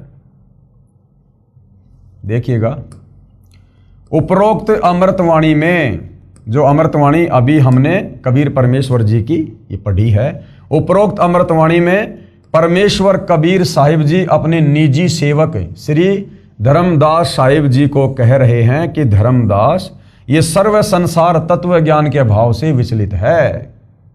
किसी को पूर्ण मोक्ष मार्ग तथा पूर्ण सृष्टि रचना का ज्ञान नहीं है। इसलिए मैं आपको मेरे द्वारा रची सृष्टि की कथा सुनाता हूं, क्योंकि उस परमेश्वर कबीर के द्वारा रची गई सृष्टि की कहानी वो परमात्मा स्वयं ही सुना सकता है, दूसरा कोई नहीं बता सकता। बुद्धिमान व्यक्ति तो तुरंत समझ जाएंगे, परंतु जो सर्व परमाणु को देखकर भी नहीं मानेंगे। यानी अब आगे आपको जो अमृतवाणी आपने पढ़ी है सृष्टि रचना को लेकर, जो सत्य कथा, अमर कथा, ये सारी बातें आपको हिंदुओं के धर्मशास्त्रों में लिखी हुई बताएंगे। तो कबीर परमेश्वर ने कहा कि धर्मदास, अगर आंखों सारे प्रमाण देखकर भी कोई नहीं मानेगा, वो तो मूर्ख प्राणी है, वो तो काल का गुलाम है। और जो सारे प्रमाण देकर स्वीकार कर लेगा, समझ लेना वो भक्ति का अधिकारी जीव है। परंतु जो सारे प्रमाणों को देखकर भी नहीं मानेंगे, वे तो नादान प्राणी, काल प्रभाव से प्रभावित है, वे भक्ति योग्य नहीं हैं। अब मैं बताता हूं तीनों भगवानों ब्रह्मा जी, विष्णु जी तथा शिव जी की उत्पत्ति कैसे हुई, यानी इनका जन्म कैसे हुआ। इनकी माता जी तो अष्टंगी यानी दुर्गा है, माँ अष्टंगी, पिता निरंजन, तथा इनका पिता ज्योति निरंजन है। इसका नाम ज्योति निरंजन क्यों पड़ा? जब परमात्मा ने सतलोक में इसको अंडे से उत्पन्न किया तो उस समय इसमें ज्योति थी, इसमें वो प्रकाश निकला, नूर था इसका भी, जिस कारण से इसको ज्योति निरंजन नाम दिया गया। तो इनका जो पिता है वो कौन है? ज्योति निरंजन, ये ब्रह्म, ये काल।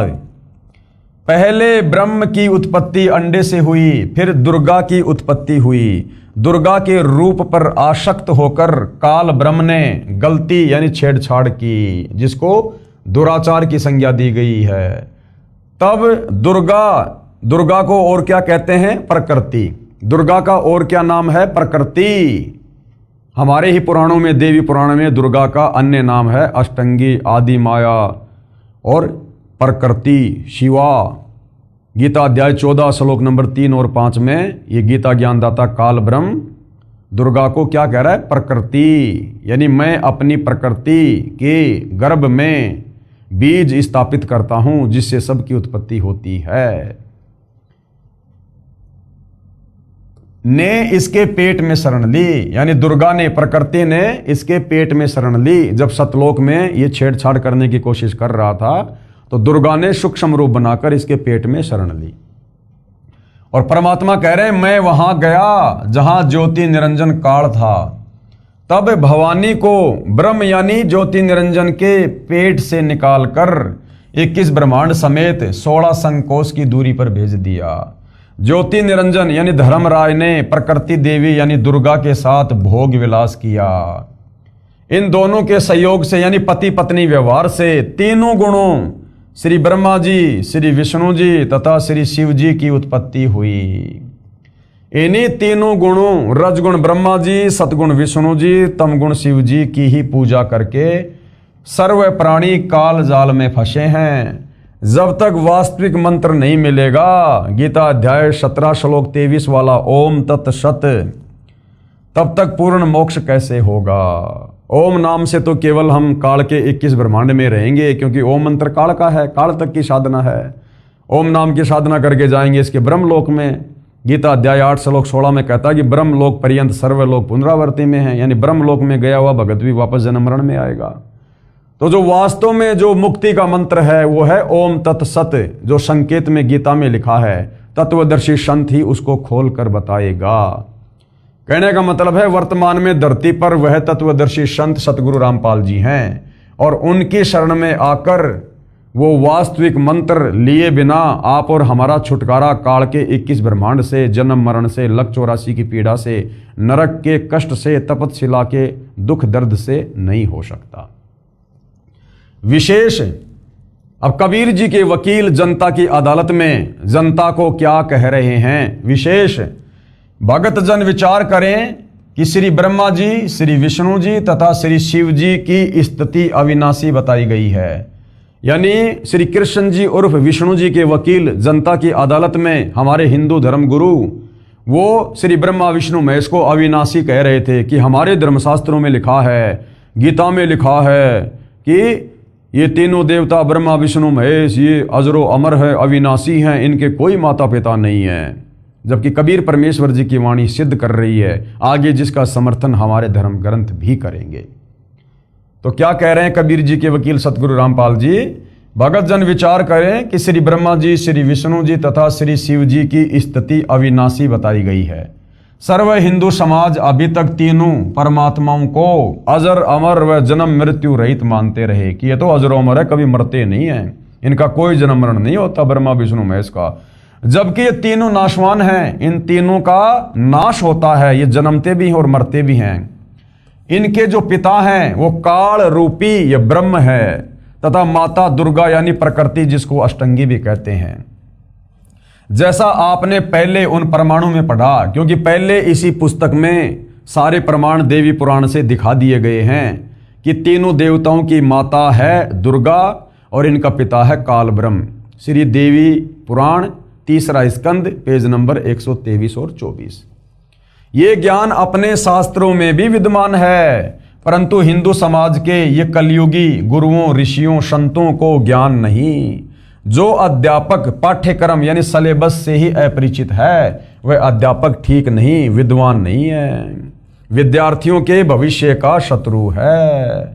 इसी प्रकार जिन धर्मगुरुओं को अभी तक ये नहीं पता कि श्री ब्रह्मा, श्री विष्णु तथा श्री शिव के माता पिता कौन है, तो वे गुरु, ऋषि, संत ज्ञानहीन हैं। उनको हिंदू धर्म के सिलेबस का ज्ञान नहीं है, शास्त्रों का ज्ञान नहीं है, जिस कारण से सर्व भगत समाज को शास्त्र विरुद्ध ज्ञान यानी लोकवेद अर्थात दंत कथा सुनाकर, यानी हमारे धर्म ग्रंथों में भक्ति और भगवान पूजा पाठ के बारे में क्या लिखा है उसके विपरीत जो भक्ति करवाई जाती है उसको लोकवेद और दंत कथा और शास्त्र विरुद्ध कहा जाता है। दंत कथा सुनाकर अज्ञान से परिपूर्ण कर दिया। शास्त्र विधि विरुद्ध भक्ति साधना करवा के, शास्त्र विरुद्ध यानी चारों वेद, गीता, 18 पुराणों के विरुद्ध विपरीत मंत्र दे दिए, विपरीत कहानियां सुना दी और भगत समाज में उल्टी साधना फैला दी।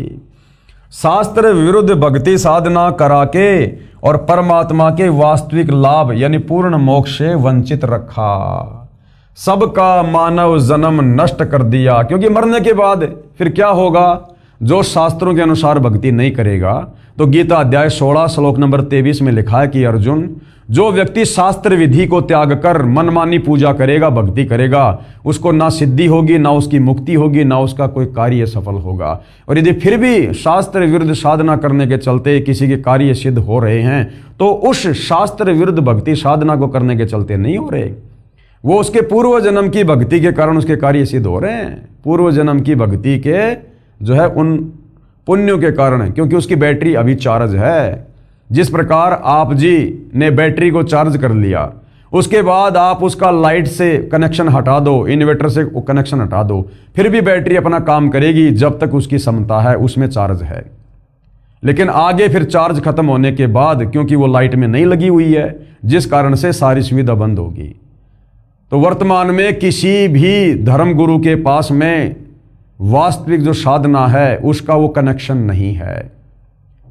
उल्टी साधना बता रहे हैं कि हम आपको जो नाम दे रहे हैं उससे मोक्ष होगा, मुक्ति होगी, यही नाम है। और बेचारे भोले भाले श्रद्धालु, उनको क्या पता कि हमारे गुरुजन क्या बता रहे हैं।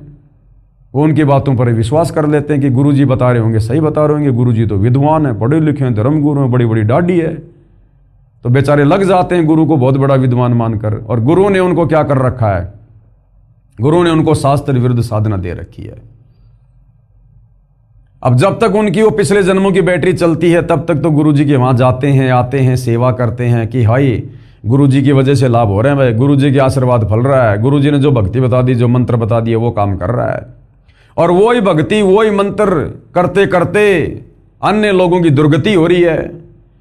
क्योंकि जिनकी दुर्गति होनी शुरू हो गई, उनकी बैटरी पिछले जन्म वाली डिस्चार्ज हो गई, गुरुजी के पास में चार्जर है नहीं। तो इस बात को बेचारा श्रद्धालु जल्दी से समझ नहीं पाता है। इस बात को समझाने के लिए स्वयं कबीर भगवान धरती पर तत्वदर्शी संत के रूप में आता है। शास्त्र विरुद्ध भक्ति साधना करवा के परमात्मा के वास्तविक लाभ, यानी परमात्मा से असल में क्या लाभ मिलता है, मोक्ष वाला, उससे वंचित रखा। सबका मानव जन्म नष्ट कर दिया। यानी मनुष्य जन्म कितना अनमोल, कितना कीमती। मानव जन्म दुर्लभ है, ये मिले न बारंबार। जैसे पेड़ से पत्ता टूट जाए फिर वापस नहीं लगता डार। 184 योनियां भोगने के बाद गधे, कुत्ते, सुअर, कीट पतंग, मक्खी, मच्छर, पता नहीं क्या क्या 184 योनियां, इन सब के शरीर भोगने के बाद, इतना कष्ट, इतनी पीड़ा भोगने के बाद हमें परमात्मा के विधान अनुसार एक मनुष्य जन्म मिलता है, एक स्त्री या पुरुष का। और ये मनुष्य जन्म केवल इसलिए मिलता है कि मनुष्य जन्म में हम भक्ति कर सकते हैं, भगवान को पहचान सकते हैं, शास्त्रों को पढ़ सकते हैं, आत्मा का कल्याण करवा सकते हैं। गधे, कुत्ते, सुअर नहीं जानते क्या शास्त्र है, क्या भक्ति है, क्या भगवान है। क्योंकि वो कभी जब हमारी तरह मनुष्य थे, उन्होंने भी भक्ति सही नहीं की। मरने के बाद अपना कर्म भोग रहे हैं, 184 में चले गए वापस से। अब उन्हें नहीं पता क्या भक्ति है, क्या भगवान है। चाहे दिन रात उनके कान में ईयरफोन लगा के सुनाओ उनको सत्संग, उनको नहीं पता। तो इसी प्रकार आप और हमें आज जो ये 184 योनि से भिन्न जो ये मनुष्य जन्म दिया है, परमात्मा ने अपने जैसा शरीर दिया है, उस नारायण ने जो ये नर दे दी हमें, ये केवल भगवान प्राप्ति के लिए, शास्त्र अनुकूल साधना करके यहां से पीछा छुड़वाने के लिए, काल के जाल से बाहर निकलने के लिए। और यदि इस शरीर से हमने तत्वदर्शी संत को गुरु धारण करके यदि हमने शास्त्र अनुकूल साधना नहीं की और मोक्ष नहीं हुआ, तो हमारा मानव जन्म बर्बाद हो जाएगा, नष्ट हो जाएगा, व्यर्थ हो जाएगा। और फिर हम लंबे समय के लिए 184 योनि में, नरक में चले जाएंगे। तो इतना अनमोल मनुष्य जन्म इन नादान धर्म गुरुओं ने कुछ अपने अहंकार के चलते, कुछ अपने स्वार्थ के चलते और बाकी तत्व ज्ञानहीनता के चलते सदियों से परमात्मा चाहने वाली आत्माओं के नष्ट करवा दिए। और हमारा भी नष्ट होने की दिशा में ही जा रहा था। ये तो भला हुआ जो कबीर परमेश्वर सतगुरु रामपाल जी के रूप में प्रकट होकर आप और हमें संभाल लिए। शास्त्र विरुद्ध भक्ति साधना करने के परमात्मा के वास्तविक लाभ, पूर्ण मोक्ष से वंचित रखा, सबका मानव जन्म नष्ट कर दिया। क्योंकि श्रीमद् भगवत गीता अध्याय 16 श्लोक 23-24 में यही प्रमाण है कि जो शास्त्र विधि त्याग कर, यानी शास्त्रों में जो भक्ति साधना जो करने को भगवान का आदेश है, उसको ना करके और ही राधे राधे श्याम मिला दे, हरे राम हरे कृष्णा, जय जय राम सीताराम, ओम नमः भागवते वासुदेवाय नमः, दुनिया भर के आडंबर, पाखंड, जंतर मंत्र, इस प्रकार की जो मनमुखी साधना है, जिसका गीता जी में, वेदों में कहीं कोई जिक्र नहीं है, उसको कहते हैं शास्त्र विरुद्ध साधना, मनमाना आचरण। तो गीता अध्याय 16 श्लोक 23 क्या कह रहा है कि जो शास्त्र विधि त्याग कर मनमाना आचरण और पूजा करता है उसे कोई लाभ नहीं होता है। पूर्ण परमात्मा कबीर जी ने 5 वर्ष की लीला में आयु में सन 1403 से ही सर्व शास्त्रों युक्त ज्ञान अपनी अमृतवाणी कबीर वाणी में बताना प्रारंभ किया, 650 साल पहले। परंतु उन अज्ञानी गुरुओं ने, वो संस्कृत में तो ज्ञानी थे लेकिन वो शास्त्रों को नहीं समझ पाए। तत्व ज्ञान के अभाव में संस्कृत के विद्वान होने के बाद भी वो अज्ञानी थे। परंतु उन अज्ञानी गुरुओं ने ये ज्ञान भगत समाज तक नहीं जाने दिया। ना तो हिंदू धर्म के अज्ञानी धर्म गुरुओं ने हिंदू समाज में शास्त्रों का वास्तविक ज्ञान जाने दिया जो कबीर परमात्मा जी बता रहे थे, ना मुसलमान धर्म के अज्ञानी मुल्ला मौलवियों ने, पीरों ने वो वास्तविक ज्ञान जो कुरान शरीफ में, कुरान मजीद में, तौरेत में, जबूर में, इंजिल में, हदीसों में लिखा हुआ था, उस कबीर परमेश्वर के बारे में, उस कबीर अल्लाह के बारे में। सूरत फुरकानी 25 आयत नंबर 52 से 59 में निर्णय ज्ञान है जो हजरत मोहम्मद को जिंदा बाबा के रूप में कबीर अल्लाह मिले थे। मुसलमानों का अल्लाह वास्तव में वो शैतान है, वो काल है जिसने गीता का ज्ञान दिया। वही काल, वही ब्रह्म श्री कुरान शरीफ की आयतों का ज्ञान दे रहा है। ये इस प्रकार से धोखा करता है, ये सबको उड़ जाके रखता है। तो मुसलमान जिसको अपना अल्लाह कहते हैं वास्तव में वो शैतान है, वो काल है। तो जिंदा बाबा के रूप में कबीर भगवान जैसे धर्मदास जी को मिले, इसी प्रकार हजरत मोहम्मद को भी मिले। उनको शतलोक दिखाया, वास्तविक वो कलमा दिया, वो मंत्र दिया जो आज आप और हमें प्राप्त है। लेकिन उसके बाद काल की जो है वो प्रेरणा से, काल के दबाव में उस कबीर भगवान वाली उस भक्ति को हजरत मोहम्मद ने छोड़ दिया और वही घिसी पिटी कुरान शरीफ वाली भक्ति करने लग गया। तो वो ज्ञान जो जिंदा बाबा के रूप में कबीर भगवान ने दिया था हजरत मोहम्मद को, वो ज्ञान कुरान शरीफ में सूरत फुरकान 25 आयत नंबर 52 से 59 में है। लेकिन उसको ना समझकर तत्व ज्ञान के अभाव में मुसलमान धर्म के धर्म गुरुओं ने भी मुसलमान समाज को भ्रमित किया और उन जो है कतेबों के विरुद्ध, कुरान शरीफ, कुरान मजीद के विरुद्ध ही ज्ञान दिया। इसी प्रकार जो ईसाई समाज के धर्मगुरु हैं, जो वर्तमान में सर्व सदग्रंथों से स्पष्ट हो रहा है, इससे सिद्ध है कि कबीर देव यानी कबीर प्रभु तत्वदर्शी संत रूप में स्वयं पूर्ण परमात्मा ही आए थे। तत्वदर्शी संत रूप में यानी कबीर भगवान तत्वदर्शी संत की भूमिका करता है। तो तत्वदर्शी संत रूप में स्वयं कौन आए थे? पूर्ण परमात्मा कबीर ही आए थे। तो आज तत्वदर्शी संत के रूप में कौन आए हुए हैं? स्वयं कबीर परमात्मा ही।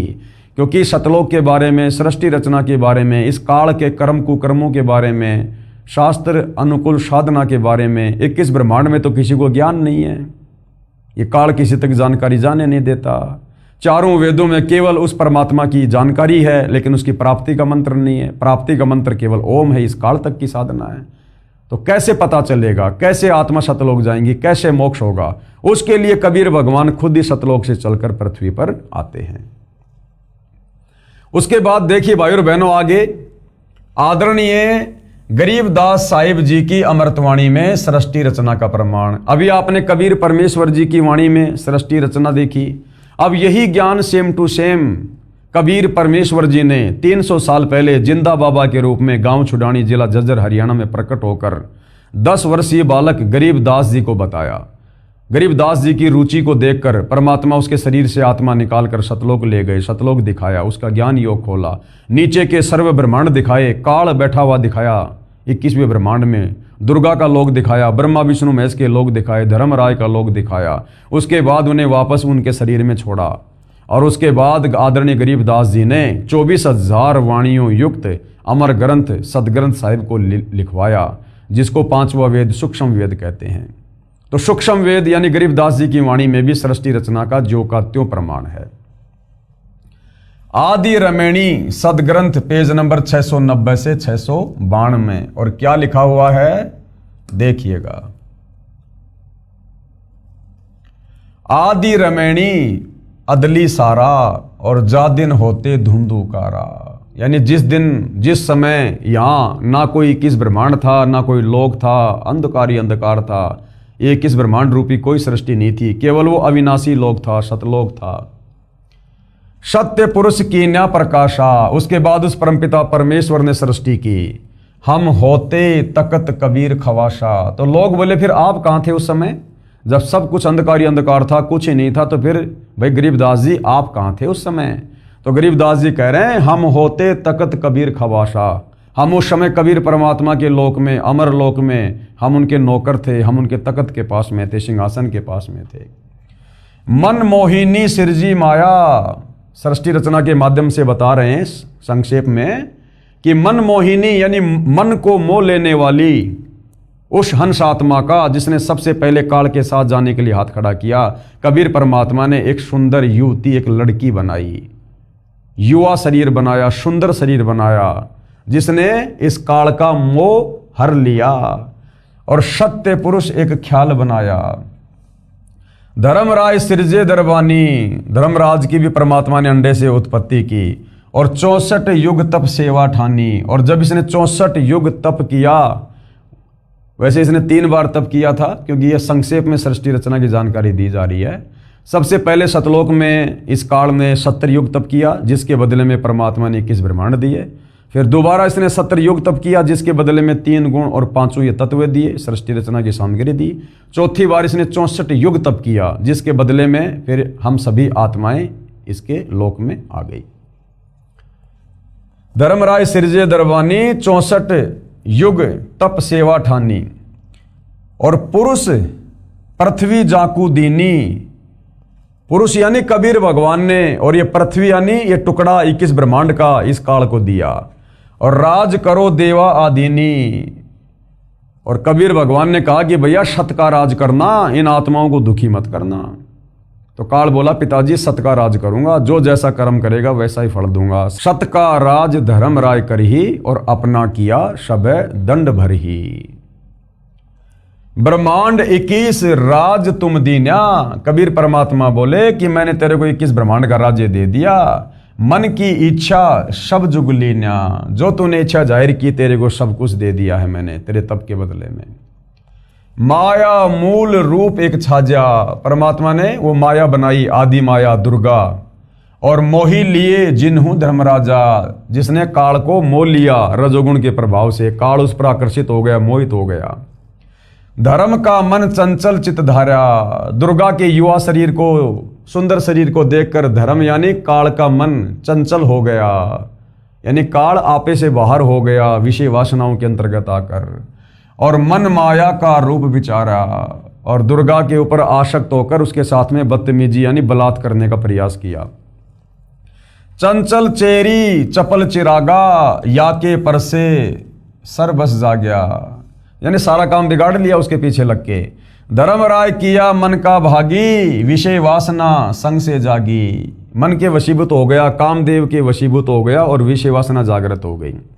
अब शंका होगी मन में कि भाई सतलोक में तो ये तीनों गुण है ही नहीं, वहाँ तो विषय वासना है ही नहीं, तो धर्मराज के अंदर कैसे आ गई विषय वासना?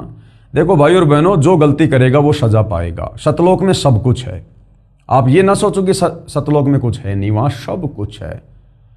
यहाँ 21 ब्रह्मांड में जो भी कुछ है ये सतलोक से ही आया है।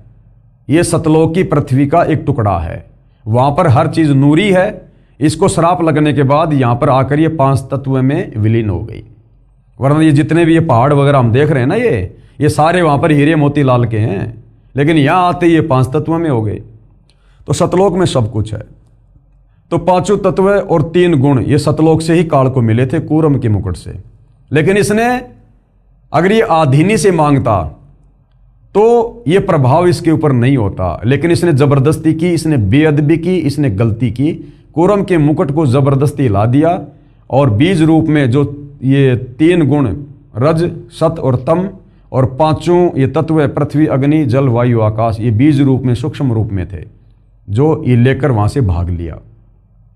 तो इसने गलती करी, सतलोक के विधान को तोड़ा इसने, जिस कारण से ये गुण इसके ऊपर हावी हो गए, इसके ऊपर हावी हो गए। अब जैसे हमारे घर में लाइट है, अब लाइट है तो लाइट से यदि हम अच्छा काम लेंगे तो लाइट हमें जूस बना के देगी, चक्की से हम लोग आटा पीसेंगे, ट्यूबलाइट जलाएंगे। लाइट से हम बहुत सारे काम करते हैं जो हमारे लिए फायदेमंद हैं। अब उस बिजली के तार को यदि कोई हाथ लगा के बैठ जाएगा तो क्या होगा? वही लाइट जो हमें फायदा पहुंचा रही है वो जान से मार देगी, उठा के पटक देगी। तो इसी प्रकार सतलोक में हर वस्तु है, जो जैसा उपयोग करेगा, जो जैसी गलती करेगा, मालिक के विधान अनुसार वो वैसी सजा पाएगा। तो इस काल ने, धर्मराय ने बेअदबी की अपने बड़े भाई कूरम के साथ में। कूरम ने कहा था भाई एक बार रुक जा, मैं पिताजी से आज्ञा ले लेता हूँ, फिर दे दूंगा तेरे को, अगर गुरुजी बोल देंगे तो, अगर हमारे कबीर भगवान बोल देंगे तो। इसने धैर्य धारण नहीं किया। कूरम जब ध्यान लगाने लगा तो इसने मुकुट पकड़ के हिला दिया और लेके भाग लिया सामग्री, जिस कारण से ये गुण इसके ऊपर हावी हो गए। अन्यथा सतलोक में रजोगुण का, शतोगुण का, तमोगुण का किसी के ऊपर कोई प्रभाव नहीं है। इसका एक उदाहरण दिया परमात्मा ने, बहुत बढ़िया। कैसे नहीं है? जैसे हमारे घर में कोई 3 साल का बच्चा है, 4 साल या 5 साल तक का बच्चा है, तो 5 साल तक के बच्चे में रजोगुण बिल्कुल भी नहीं होता, रत्ती भर भी, चाकर भी नहीं हो सकता। वो बच्चा अपनी माँ के साथ में नंगा नहाता है, उसकी माँ भी उसके साथ में बाथरूम में नहाती है। 3, 4, 5 साल तक की बेटी को बाप बाथरूम में नंगी करके जो है वो नहलाता है, लेकिन उस बेटी के मन में रजोगुण की जो है छटांग भी नहीं होती है, ना उस बेटे में होती। ऐसे ही सतलोक में हम इन तीनों गुणों के जो प्रभाव हैं इनसे दूर रहते हैं। वहां शौपन में भी ये तीनों गुण हमारे ऊपर हावी नहीं है। धर्मराय किया मन का भागी और विषय वासना संग से जागी।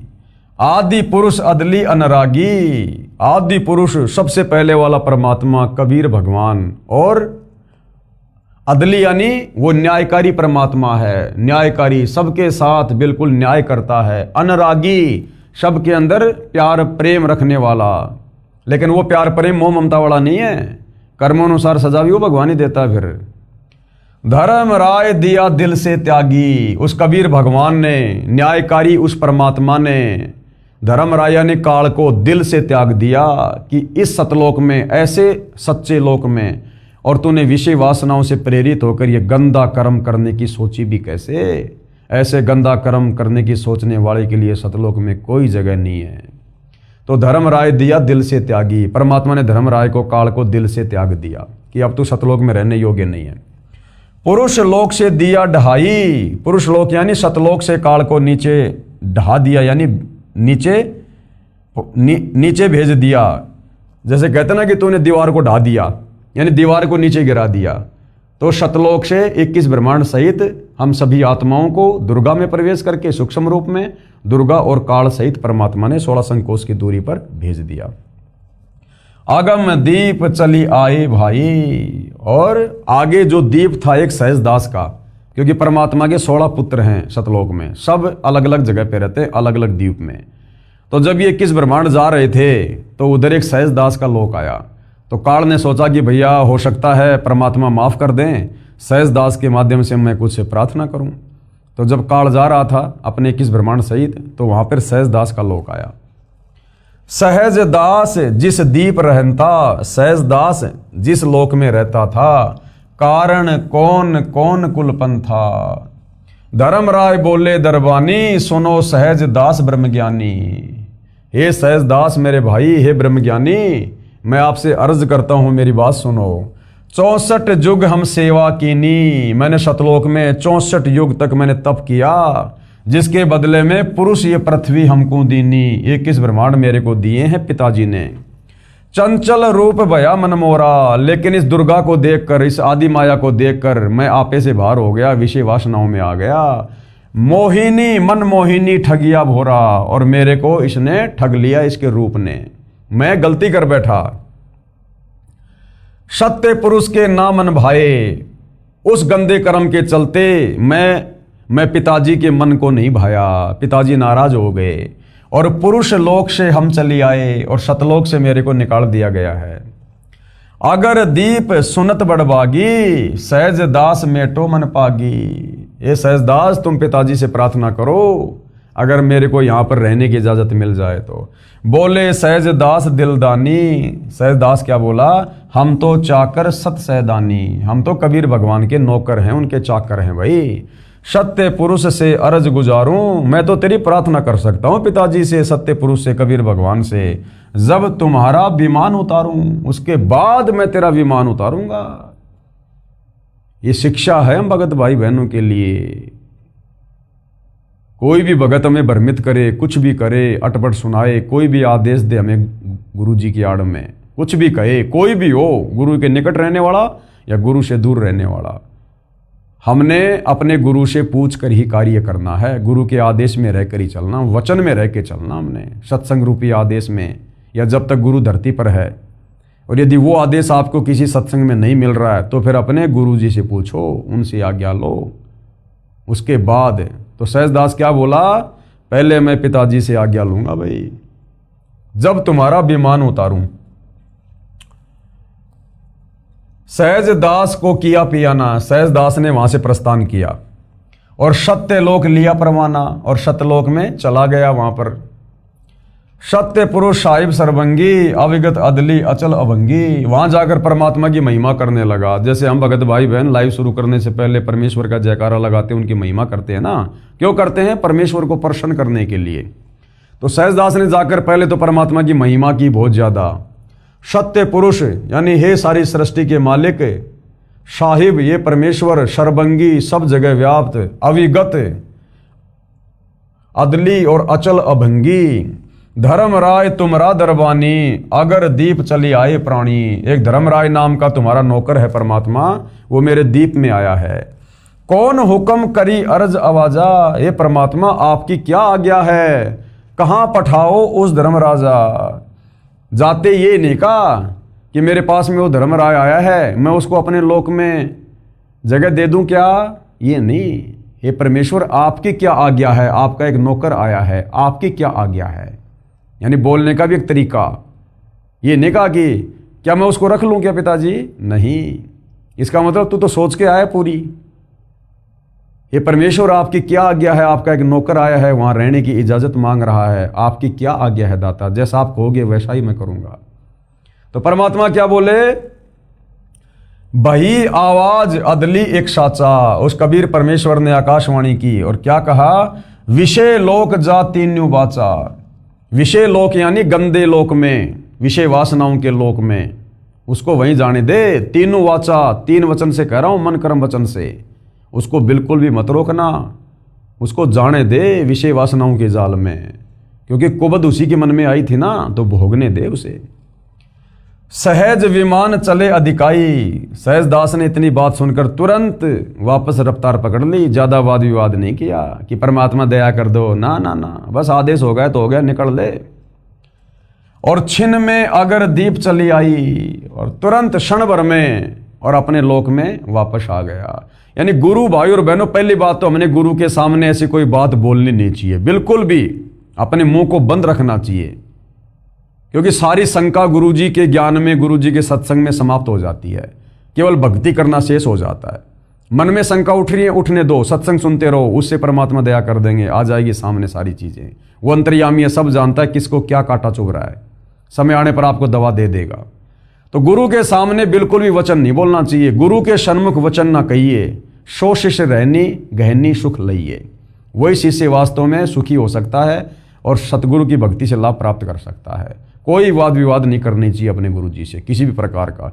और गुरु जो आज्ञा दे, गुरु जो आज्ञा दे, उस आज्ञा को शिरोधारिये तुरंत। ठीक है गुरु जी, जय हो परमात्मा की, जय हो मालिक जी, दाता जी मालिक। ना नुकर नहीं, को सलाह देने की गलती मत कर देना कि गुरुजी अगर इसमें ऐसा कर लें तो कैसा रहेगा। मर गए उसी समय, मर गया। अरे वो अंतर्यामी सोच समझ के बोल रहा है, तो उससे ज्यादा दिमाग वाला है क्या। तो इस प्रकार से हमने अपने गुरुदेव के साथ में व्यवहार करना है। हम तो अर्ज करी अनरागी। सहजदास बोला, भाई मैंने तो तेरी अर्जी लगाई थी, मैंने तो बहुत प्रार्थना की, तुम विषय लोक जाओ बड़भागी। सहजदास भी बेचारा दुखी होता कह रहा कि भाई अब तू जा, परमात्मा का आदेश है। धर्मराय चले विमाना और मान सरोवर आए प्राणा। धर्मराय के विमान वहां से चल पड़े और सतलोक की बाउंड्री पर वहां पर एक मान सरोवर है। मान सरोवर रह न पाए, वहां भी परमात्मा ने उसको रुकने नहीं दिया। दरे कबीरा थाना लाए, वहां कबीर परमात्मा ने रूप में खुद ही बैठे थे लेकर डंडा। बोला चल चल आगे आगे। बंकनाल की बिस्मी घाटी, तहां कबीरा रोकी घाटी। इन पांचों मिल जगत बंधाना, इन पांचों ने मिलकर संसार को बांध रखा है। किस ब्रह्मांड में सब प्राणियों को कर्म बंधन में बांध रखा है। पांच कौन? तीन तो ये ब्रह्मा विष्णु महेश और दुर्गा और ये काल। इन पांचों मिल जगत बंधाना, इन पांचों ने मिलकर संसार में परमेश्वर की आत्माओं को कर्म जाल में बांध रखा है। उल्टी साधना में 184 जीव सताना, और 184 में डाल के फिर उनको तरह तरह की यातनाएं दी जाती हैं, क्योंकि शास्त्र अनुकूल साधना है नहीं। और शास्त्र अनुकूल साधना जो चारों वेदों वाली है, इस ओम नाम की, और ओम नाम की साधना से इसके ब्रह्मलोक में चले जाओ, वहां रहकर फिर वापस 184 में। तो रहना जन्म और मरण में, ये यहाँ का अटल नियम है, जन्म और मरण। जिसका जन्म उसकी मृत्यु काल के लोक में निश्चित है। फिर संस्कारवश 184 योनियां भोगनी पड़ेंगी और नरक भी भोगना पड़ेगा। ब्रह्मा विष्णु महेश्वर माया, ब्रह्मा विष्णु महेश और इनकी माता माया यानी दुर्गा, और धर्मराय यानी काल, धर्मराय का राज पठाया। इन चारों ने धर्मराज के इस ढमढमे को ये चला रहे हैं चारों। कौन? ब्रह्मा विष्णु महेश, माया यानी दुर्गा, यानी ये चारों माँ बेटे धर्मराज का राज पठाया, धर्मराज का शासन चला रहे हैं। यहाँ पर उसके भोजन की व्यवस्था कर रहे हैं। रजोगुण के प्रभाव से ब्रह्मा जी जीवों की उत्पत्ति करता है, सतोगुण के प्रभाव से विष्णु जी सबको मोह ममता में बांध के रखते हैं, और शंकर जी अंत में किसी न किसी तरीके से उनको टपका के अपने पिता काल ब्रह्म के मुंह में भेज देता है तपस्या पर।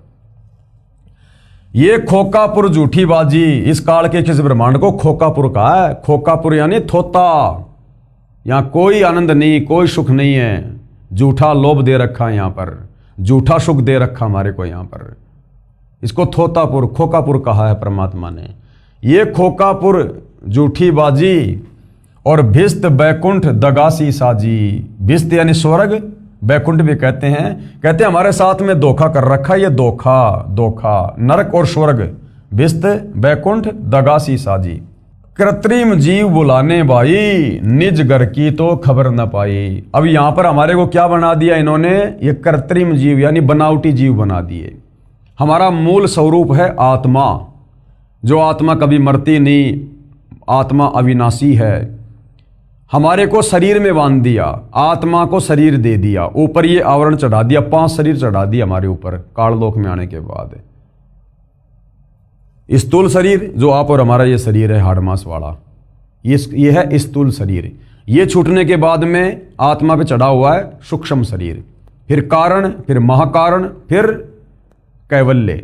तो आत्मा के ऊपर 5 आवरण, 5 शरीर इस काल ने चढ़ा रखे हैं। इसलिए आत्मा को क्या कहा है? कृत्रिम जीव, बनावटी जीव। कृत्रिम जीव बुलाने भाई, निज घर की तो खबर ना पाई, और हमें सतलोक की तो खबर ही बुला दी। हमारी मेमोरी डिलीट कर दी, हम कहाँ से आए थे, कहाँ रहा करते थे। हमारे को सतलोक का रास्ता ही बुला दिया, खोज खबर ही नहीं है यहाँ। 1.25 लाख उपजे नित हंसा, यानी ये दुर्गा रोजाना 1.25 लाख जीवों की उत्पत्ति करती है, और 1 लाख विन से नित अंसा, और 1 लाख रोजाना ये काल तपस्या पर भून भून के खाता है। 1 लाख जीव तो काल रोजाना तपस्या पर भून भून के खाता है, और 1.25 लाख ये दुर्गा रोजाना उत्पन्न करती है। अब काल यदि 1 लाख खाता है तो दुर्गा फिर ये 25% एक्स्ट्रा यानी 1.25 लाख क्यों रोजाना उत्पन्न करती है मानव शरीर? कारण क्या है कि ये मनुष्य शरीर छूटने के बाद, जैसे 1 लाख मनुष्य शरीर छूट गए और काल की तपस्या पर गए, अब वो जो 1 लाख हैं भाई और बहनों, उन्होंने मनुष्य जन्म में जैसे भी भक्ति की, साधना की, अच्छे बुरे कर्म किए, उस आधार से जरूरी नहीं कि वापस उनको मनुष्य जन्म ही मिलेगा। किसी को तो मनुष्य जन्म मिल गया, और बाकी अपने उन कर्मों के अनुसार पाप और पुण्य के आधार से कोई नरक में गया, कोई स्वर्ग में गया, कोई 184 में गया। तो जो आत्माएं 184 में चली गई, उनकी पूर्ति करने के लिए दुर्गा ने 25% एक्स्ट्रा मनुष्य जन्म देने पड़ते हैं, ताकि काल की खुराक बराबर बनी रहे, इंसानों की कोई वो कमी ना रहे। जिस कारण काल 1 लाख खाता है और दुर्गा 25% एक्स्ट्रा जो है ये पैदा करती है।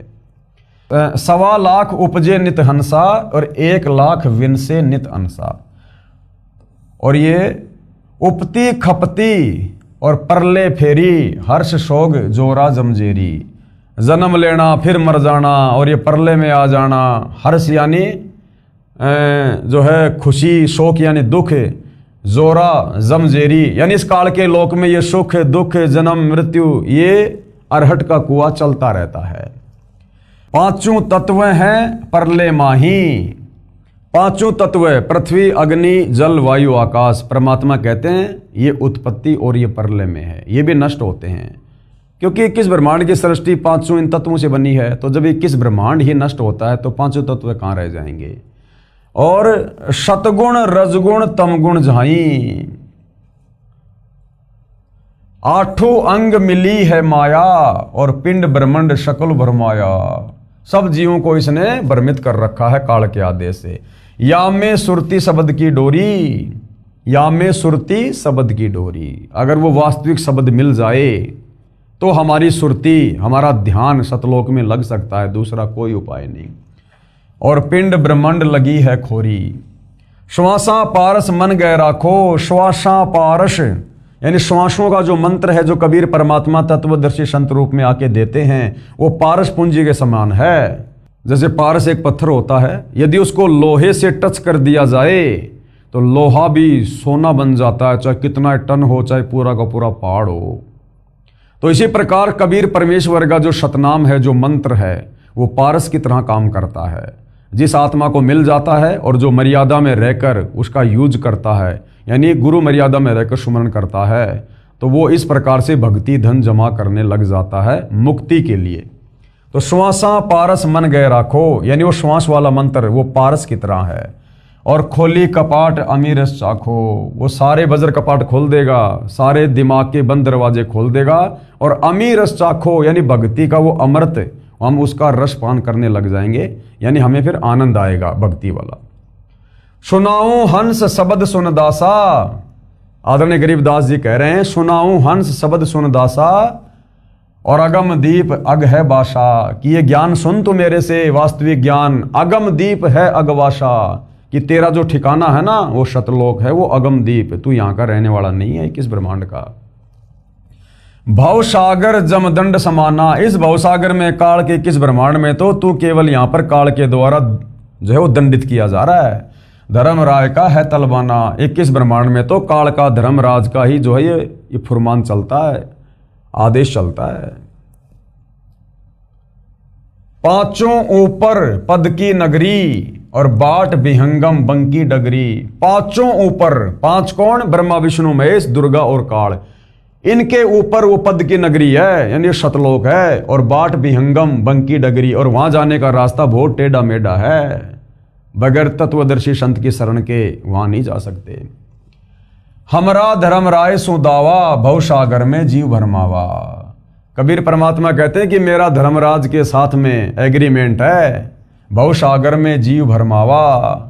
हम तो कहें अगम की वाणी, हम तो सतलोक की बात बताते हैं, जहां अविगत अदली आप बिनानी, जहां वो सत्य पुरुष कबीर परमात्मा खुद बैठे हुए हैं। बंदी छोड़ हमारा नामम अजर अमर है अस्थिर ठामरम, हमारा नाम बंदी छोड़ है। बंदी छोड़ यानी काल के कर्म बंधनों से छुड़वा कर सतलोक ले जाने वाला। अजर अमर है अस्थिर ठामम, और मैं जहां रहता हूं वो जगह क्या है? अजर अमर है, सतलोक है, कभी विनाश में नहीं आता। अस्थिर यानी वो स्थायी रहता है, कभी विनाश में नहीं आता। ठाम यानी जगह, धाम, स्थान। जुगन जुगन हम कहते आए, यानी ये तत्व ज्ञान जीव आत्माओं को हम युगों युगों से समझा रहे हैं सतलोक जाने वाला। जम जोरा से हंस छुटाए, जम यानी काल, जोरा मानी ये मृत्यु, हमने इससे बहुत सारे भक्तों को छुटाया है। जो कोई माने शब्द हमारा, जो मेरे ज्ञान के ऊपर विश्वास कर लेता है, जो मेरे तत्व ज्ञान को स्वीकार कर लेता है, नाम ले लेता है और मर्यादा में रहकर भक्ति करता है, तो भव सागर नहीं भर में धारा, वो वापस इस काल के लोक में फिर नहीं आता है। जिस प्रकार गीता ज्ञानदाता काल ब्रह्म गीता अध्याय 18 श्लोक 62 में कह रहा कि अर्जुन तू सर्वभाव से उस परमेश्वर की शरण में जा, वहां जाने के बाद फिर प्राणी लौटकर वापस संसार में नहीं आता। या में सुरती शब्द का लेखा। अब इसमें सबसे महत्व क्या है, मर्यादा में रहकर सुरती लगाकर, जैसे प्रथम जो मंत्र हमें देते हैं गुरुदेव, तो गुरुदेव कहते हैं कि मंत्र अपना असल में काम उस समय करेगा जब तुम सुरती, नृत्य और मन के साथ जाप करोगे। फिर हमें सतनाम मिलता है श्वास का, वो अपना वास्तविक नाम उस समय काम करेगा जब सुरती, नृत्य, मन और पवन से हम उसका सुमरण करेंगे। फिर हमें सार नाम, सार शब्द मिलता है, वो अपना काम उस समय करेगा जब हम चिंतन मनन करेंगे, अपने गुरु को ही परमेश्वर मानकर भक्ति में लीन रहेंगे संसार से हटकर। या में सुरती शब्द का लेखा, तन अंदर मन और कहो कीन देखा। दास गरीब अगम की वाणी, खोजा हंस शब्द सैदानी। ये अगम की बातें बताई हैं, तत्व ज्ञान इसको वही खोज पाता है जो हंस वास्तव में उस प्रेम से, उस परमात्मा से प्यार करता है, उस परमात्मा के शब्द से जो प्यार करता है, यानी जो उनके ज्ञान पर विश्वास करके मर्यादा में रह के भक्ति करता है। इन अमृतवाणियों का पूज्य गुरुदेव भगवान ने, यानी वर्तमान के रियल कबीर परमेश्वर जी ने किस प्रकार से सरल और यथार्थ अनुवाद करके हमें बताया है, देखिएगा। उपरोक्त अमृतवाणी का भावार्थ है, क्या भावार्थ है कि आदरणीय गरीबदास साहिब जी कह रहे हैं कि यहां पहले केवल अंधकार था, पहले यहां किस ब्रह्मांड में कुछ नहीं था, बिल्कुल अंधकार था, शून्य था, तथा पूर्ण परमात्मा कबीर साहिब जी सतलोक में तख्त सिंहासन पर विराजमान थे। ऊपर के 4 लोकों की रचना करके सतलोक में कबीर परमात्मा खुद ही सत्य पुरुष के सिंहासन पर विराजमान थे। हम वहां चाकर थे, गरीबदास जी कह रहे हैं, हम वहां पर नौकर थे उनके, यानी गरीबदास जी के रूप में भाई और बहनों खुद ही कबीर परमात्मा 300 साल पहले आए थे। वो अपना डबल रोल कर रहे थे। जैसा 650 साल पहले बनारस के काशी के भंडारे में हमने जो कथा सुनी कि कबीर परमात्मा के नाम से झूठी चिट्ठियां डाल दी गई कि कबीर भंडारा करेगा, 18 लाख लोग आ गए। कबीर भगवान झोपड़ी में बैठे हैं और अपना दूसरा रूप बनाए केशव बंजारे का, और सारी व्यवस्था भंडारे की। इसी प्रकार गरीबदास जी और कबीर भगवान दोनों एक ही शक्ति हैं। वो उनका डबल रोल थे। पहले वो उदाहरण पेश कर गए क्योंकि उन्होंने सूक्ष्म वेद, 5वां वेद लिखवाना था, उसकी रचना करवानी थी, तो दोनों एक ही थे, बस डबल रोल था। क्योंकि सूक्ष्म वेद की वाणी, तत्व ज्ञान की वाणी उस कबीर परमेश्वर के अलावा 21 ब्रह्मांड में कोई नहीं बोल सकता। तो गरीबदास जी अपने आप को छुपाते हुए कह रहे हैं कि मैं उस समय उस कबीर परमात्मा के दरबार में था, हम वहां पर नौकर थे। परमात्मा ने ज्योति निरंजन को उत्पन्न किया, यानी काल को उत्पन्न किया अंडे से। फिर उसके तप के प्रतिफल में 21 ब्रह्मांड उसको प्रदान कर दिए। फिर माया यानी ये प्रकृति यानी देवी दुर्गा की उत्पत्ति की। युवा दुर्गा के रूप पर मोहित होकर ज्योति निरंजन काल ब्रह्म ने दुर्गा यानी प्रकृति से बलात्कार करने की चेष्टा की। ब्रह्म यानी काल को उसकी सजा मिली, उसे शतलोक से निकाल दिया तथा श्राप लगा कि 1 लाख मानव शरीरधारी प्राणियों का प्रतिदिन आहार करेगा और 1.25 लाख उत्पन्न करेगा। काल ब्रह्म ने देवी दुर्गा से विवाह किया 21 ब्रह्मांड में आके और 3 पुत्र उत्पन्न किए। रजगुण युक्त ब्रह्मा, सतगुण युक्त विष्णु तथा तमगुण युक्त शिव को सुनियोजित षड्यंत्र के तहत उत्पन्न किया। संतान उत्पत्ति भी क्योंकि सुनियोजित षड्यंत्र के तहत, और वो ही वर्ती भाई और बहनों यहां पर सब प्राणियों की है। आप और हम जो संतान उत्पत्ति करते हैं कहीं न कहीं उसका एक मकसद होता है कि बुढ़ापे में रोजी रोटी का सहारा बनेगा। तो काल ने भी 3 पुत्रों की उत्पत्ति अपनी रोजी रोटी के लिए की थी। ब्रह्मा जी को रजोगुण से युक्त कर दिया, विष्णु जी को शतोगुण से, शंकर जी को तमोगुण से, अपने भोजन के लिए। काल ब्रह्म ने अपने आहार के लिए अपने 3 पुत्रों से उत्पत्ति, स्थिति तथा संहार कार्य करवाता है। इस षड्यंत्र की पोल परम अक्षर ब्रह्म यानी सत्य पुरुष जी ने पृथ्वी पर आकर खोली। कबीर भगवान ने 4 युगों में आके सतयुग, त्रेता, द्वापर और कलयुग में आकर इस षड्यंत्र की पोल खोली, और आज सतगुरु रामपाल जी के नाम से आकर इस षड्यंत्र की महापोल खोल रहे हैं। सब जीव अज्ञानता के कारण इन्हीं ब्रह्मा, विष्णु, शिव तथा देवी व अन्य देवताओं को पूर्ण परमात्मा मानकर भक्ति करते हैं, क्योंकि किसी को सत्य पुरुष की जानकारी है ही नहीं। काल के जाल से निकल नहीं पाते हैं, जन्म मरण के चक्कर में कष्ट उठा रहे हैं। कोई जीव काल ब्रह्म के 21 ब्रह्मांडों में सुखी नहीं है। ब्रह्मा, विष्णु तथा महेश भी यहां कष्ट पर कष्ट उठाते हैं। सुनते हैं भाई और बहनों हम इन कथाओं में, इन पुराणों में कभी तो ये राक्षस देवताओं पे चढ़ाई कर देते हैं, फिर इन देवताओं का और राक्षसों के साथ में युद्ध होता है। कभी भस्मासुर के साथ में देवी लड़ रही है, कभी ब्रह्मा, कभी विष्णु, कभी महेश हैं। वो भस्मासुर था, उसने शंकर जी से भस्म कंडा ले लिया, फिर उसी को मारने के लिए दौड़ पड़ा। शंकर जी आगे आगे दौड़ रहे हैं जान बचाने के लिए, पीछे पीछे वो भगत भाग रहा है। तो ये भी यहाँ पर सुखी नहीं है भाई और बहनों, ये भी महादुखी हैं। फिर ये नीचे जो अवतार धारण करके आते हैं, जैसे नारद ने विष्णु जी को श्राप दे दिया, जिनको हम भगवान कहते हैं। अरे भगवान पे कोई श्राप लगता है क्या? लेकिन ये भगवान नहीं थे। तो नारद जी ने, जो ब्रह्मा जी का बेटा है, उसने अपने चाचा विष्णु जी को श्राप दे दिया, और उस श्राप को भोगने के लिए विष्णु जी धरती पर रामचंद्र रूप में आए। पूरी जिंदगी यहाँ पर दुखी रहे। 14 साल का वनवास, औरत को रावण उठा ले गया, सेना इकट्ठी करके रावण को मार के अपनी स्त्री वापस लाया। वापस लाने के बाद में सीता जी को जंगल में निकाल दिया। खुद कहाँ बैठा है, बाल बच्चे कहाँ है, वो आदमी कभी सुखी हो सकता है?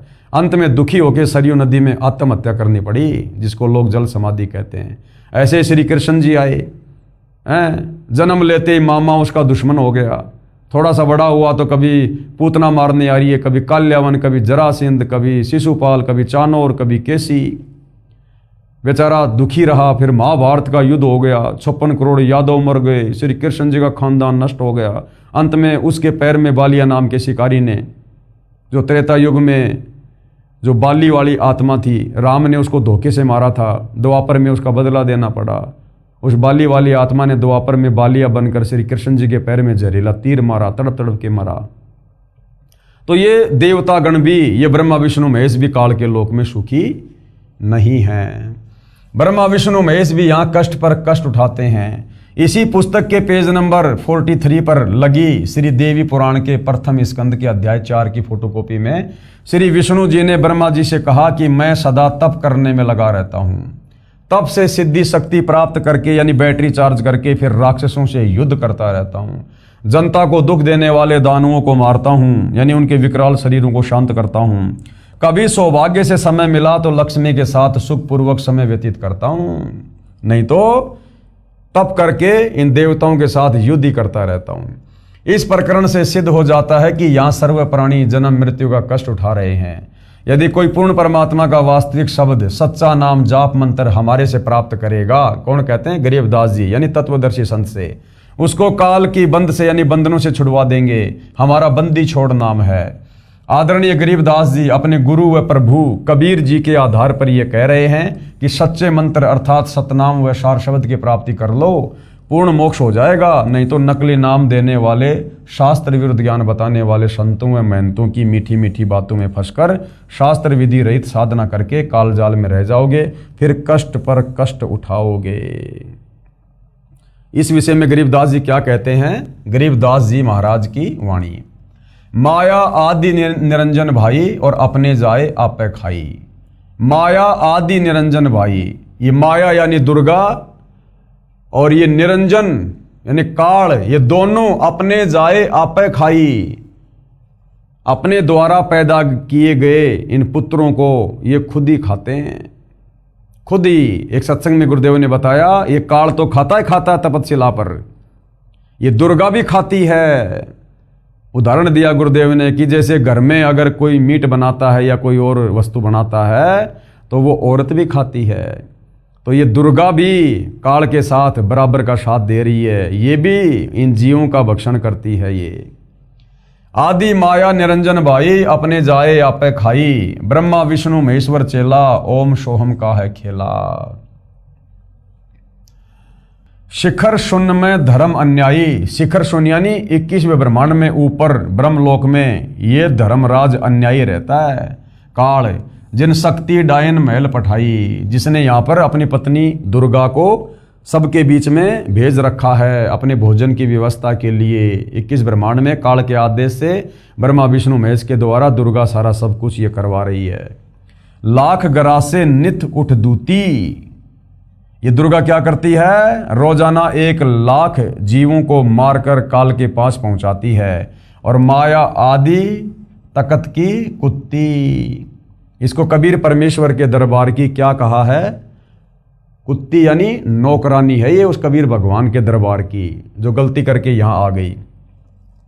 सवा लाख घड़िए नित भांडे, रोजाना सवा लाख जीवों की उत्पत्ति करती है भांडे यानी शरीर। और हंसा उत्पत्ति प्रलय डांडे, ये तीनों चेला बटपारी, सिरजे पुरुषा सिरजे नारी। ये तीनों चेला, ये ब्रह्मा विष्णु महेश, ये भी ठग बताए।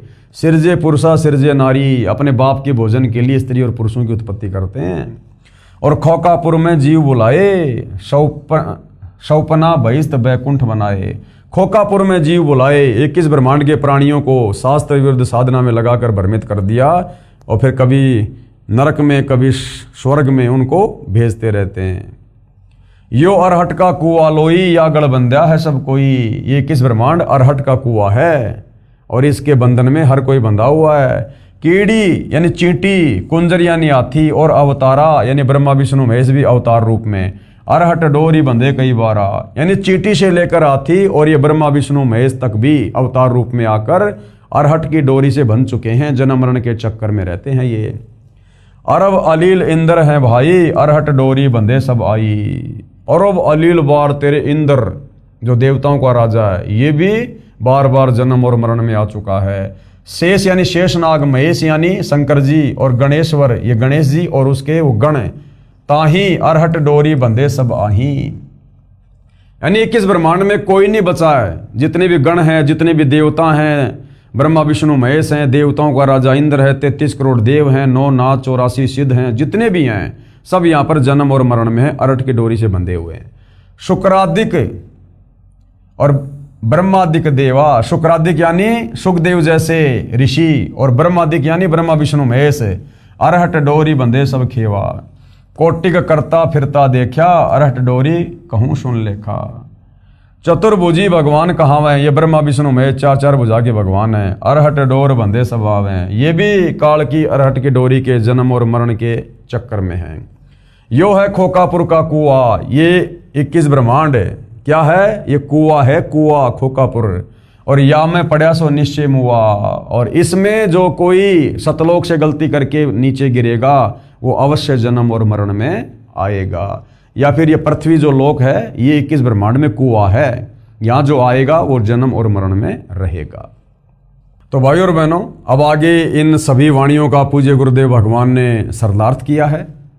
चूँकि वीडियो ज़्यादा लंबा हो जाएगा, विषय बहुत ही गहरा और गहन है, धीरे धीरे हम इसको समझेंगे, तभी हमारे को ये सदियों से वर्षों से उलझा हुआ आध्यात्मिक ज्ञान धीरे धीरे समझ में आएगा। तो जनता की अदालत में जो मामला चला हुआ है, श्री कृष्ण जी के वकील हिंदू धर्मगुरु और कबीर जी के वकील सतगुरु रामपाल जी, मुद्दा है कबीर बड़ा या कृष्ण। तो सारी बातें शास्त्रों से प्रमाणित करके बताई जा रही हैं, और जनता की अदालत में जनता को सृष्टि रचना से कबीर परमेश्वर जी की वाणी और आदरणीय गरीबदास जी की अमृतवाणी से ये बताया जा रहा है, साबित किया जा रहा है कि वास्तव में सृष्टि रचना क्या है, ये काल क्या है, दुर्गा क्या है, ब्रह्मा विष्णु महेश क्या है, क्यों यहाँ पर सभी जन्म और मरण के चक्कर में हैं, ये काल किसी को दर्शन क्यों नहीं देता, ब्रह्मा विष्णु महेश तीनों गुणों से युक्त करके काल में क्यों यहाँ पर सभी जीवों को कर्म बंधनों में बांध रखा है। ये सारी बातें आप और हमें अब युगों युगों बाद, सदियों बाद परमेश्वर रामपाल जी के कर कमल से लिखित पुस्तकों के माध्यम से, उनके मुख कमल से उच्चारित प्रवचनों के माध्यम से सुनने को मिल रही हैं। तो भाइयों और बहनों, ये अमृत ज्ञान है, इसका अमृतपान हमने अवश्य करना चाहिए और अपनी आत्मा का कल्याण उनसे उपदेश लेकर अवश्य करवाना चाहिए। ये मौका बार बार नहीं मिलेगा। तो जनता की अदालत में ये मुकदमा कबीर बड़ा या कृष्ण इसी प्रकार से जारी रहेगा जब तक हिंदू समाज के श्रद्धालु अपने सर्व पवित्र धर्म ग्रंथों में आंखों सच्चाई देखकर सत्य से परिचित ना हो जाएं। तो भाइयों और बहनों, आज की वीडियो में केवल इतना ही। कल फिर परमेश्वर की सेवा में हाजिर होंगे। तब तक पूज्य गुरुदेव भगवान हम सबको आज्ञा दें, आशीर्वाद दें, सद्बुद्धि दें, मार्गदर्शन करें। बंदी छोड़ सतगुरु रामपाल जी परमेश्वर जी की जय हो।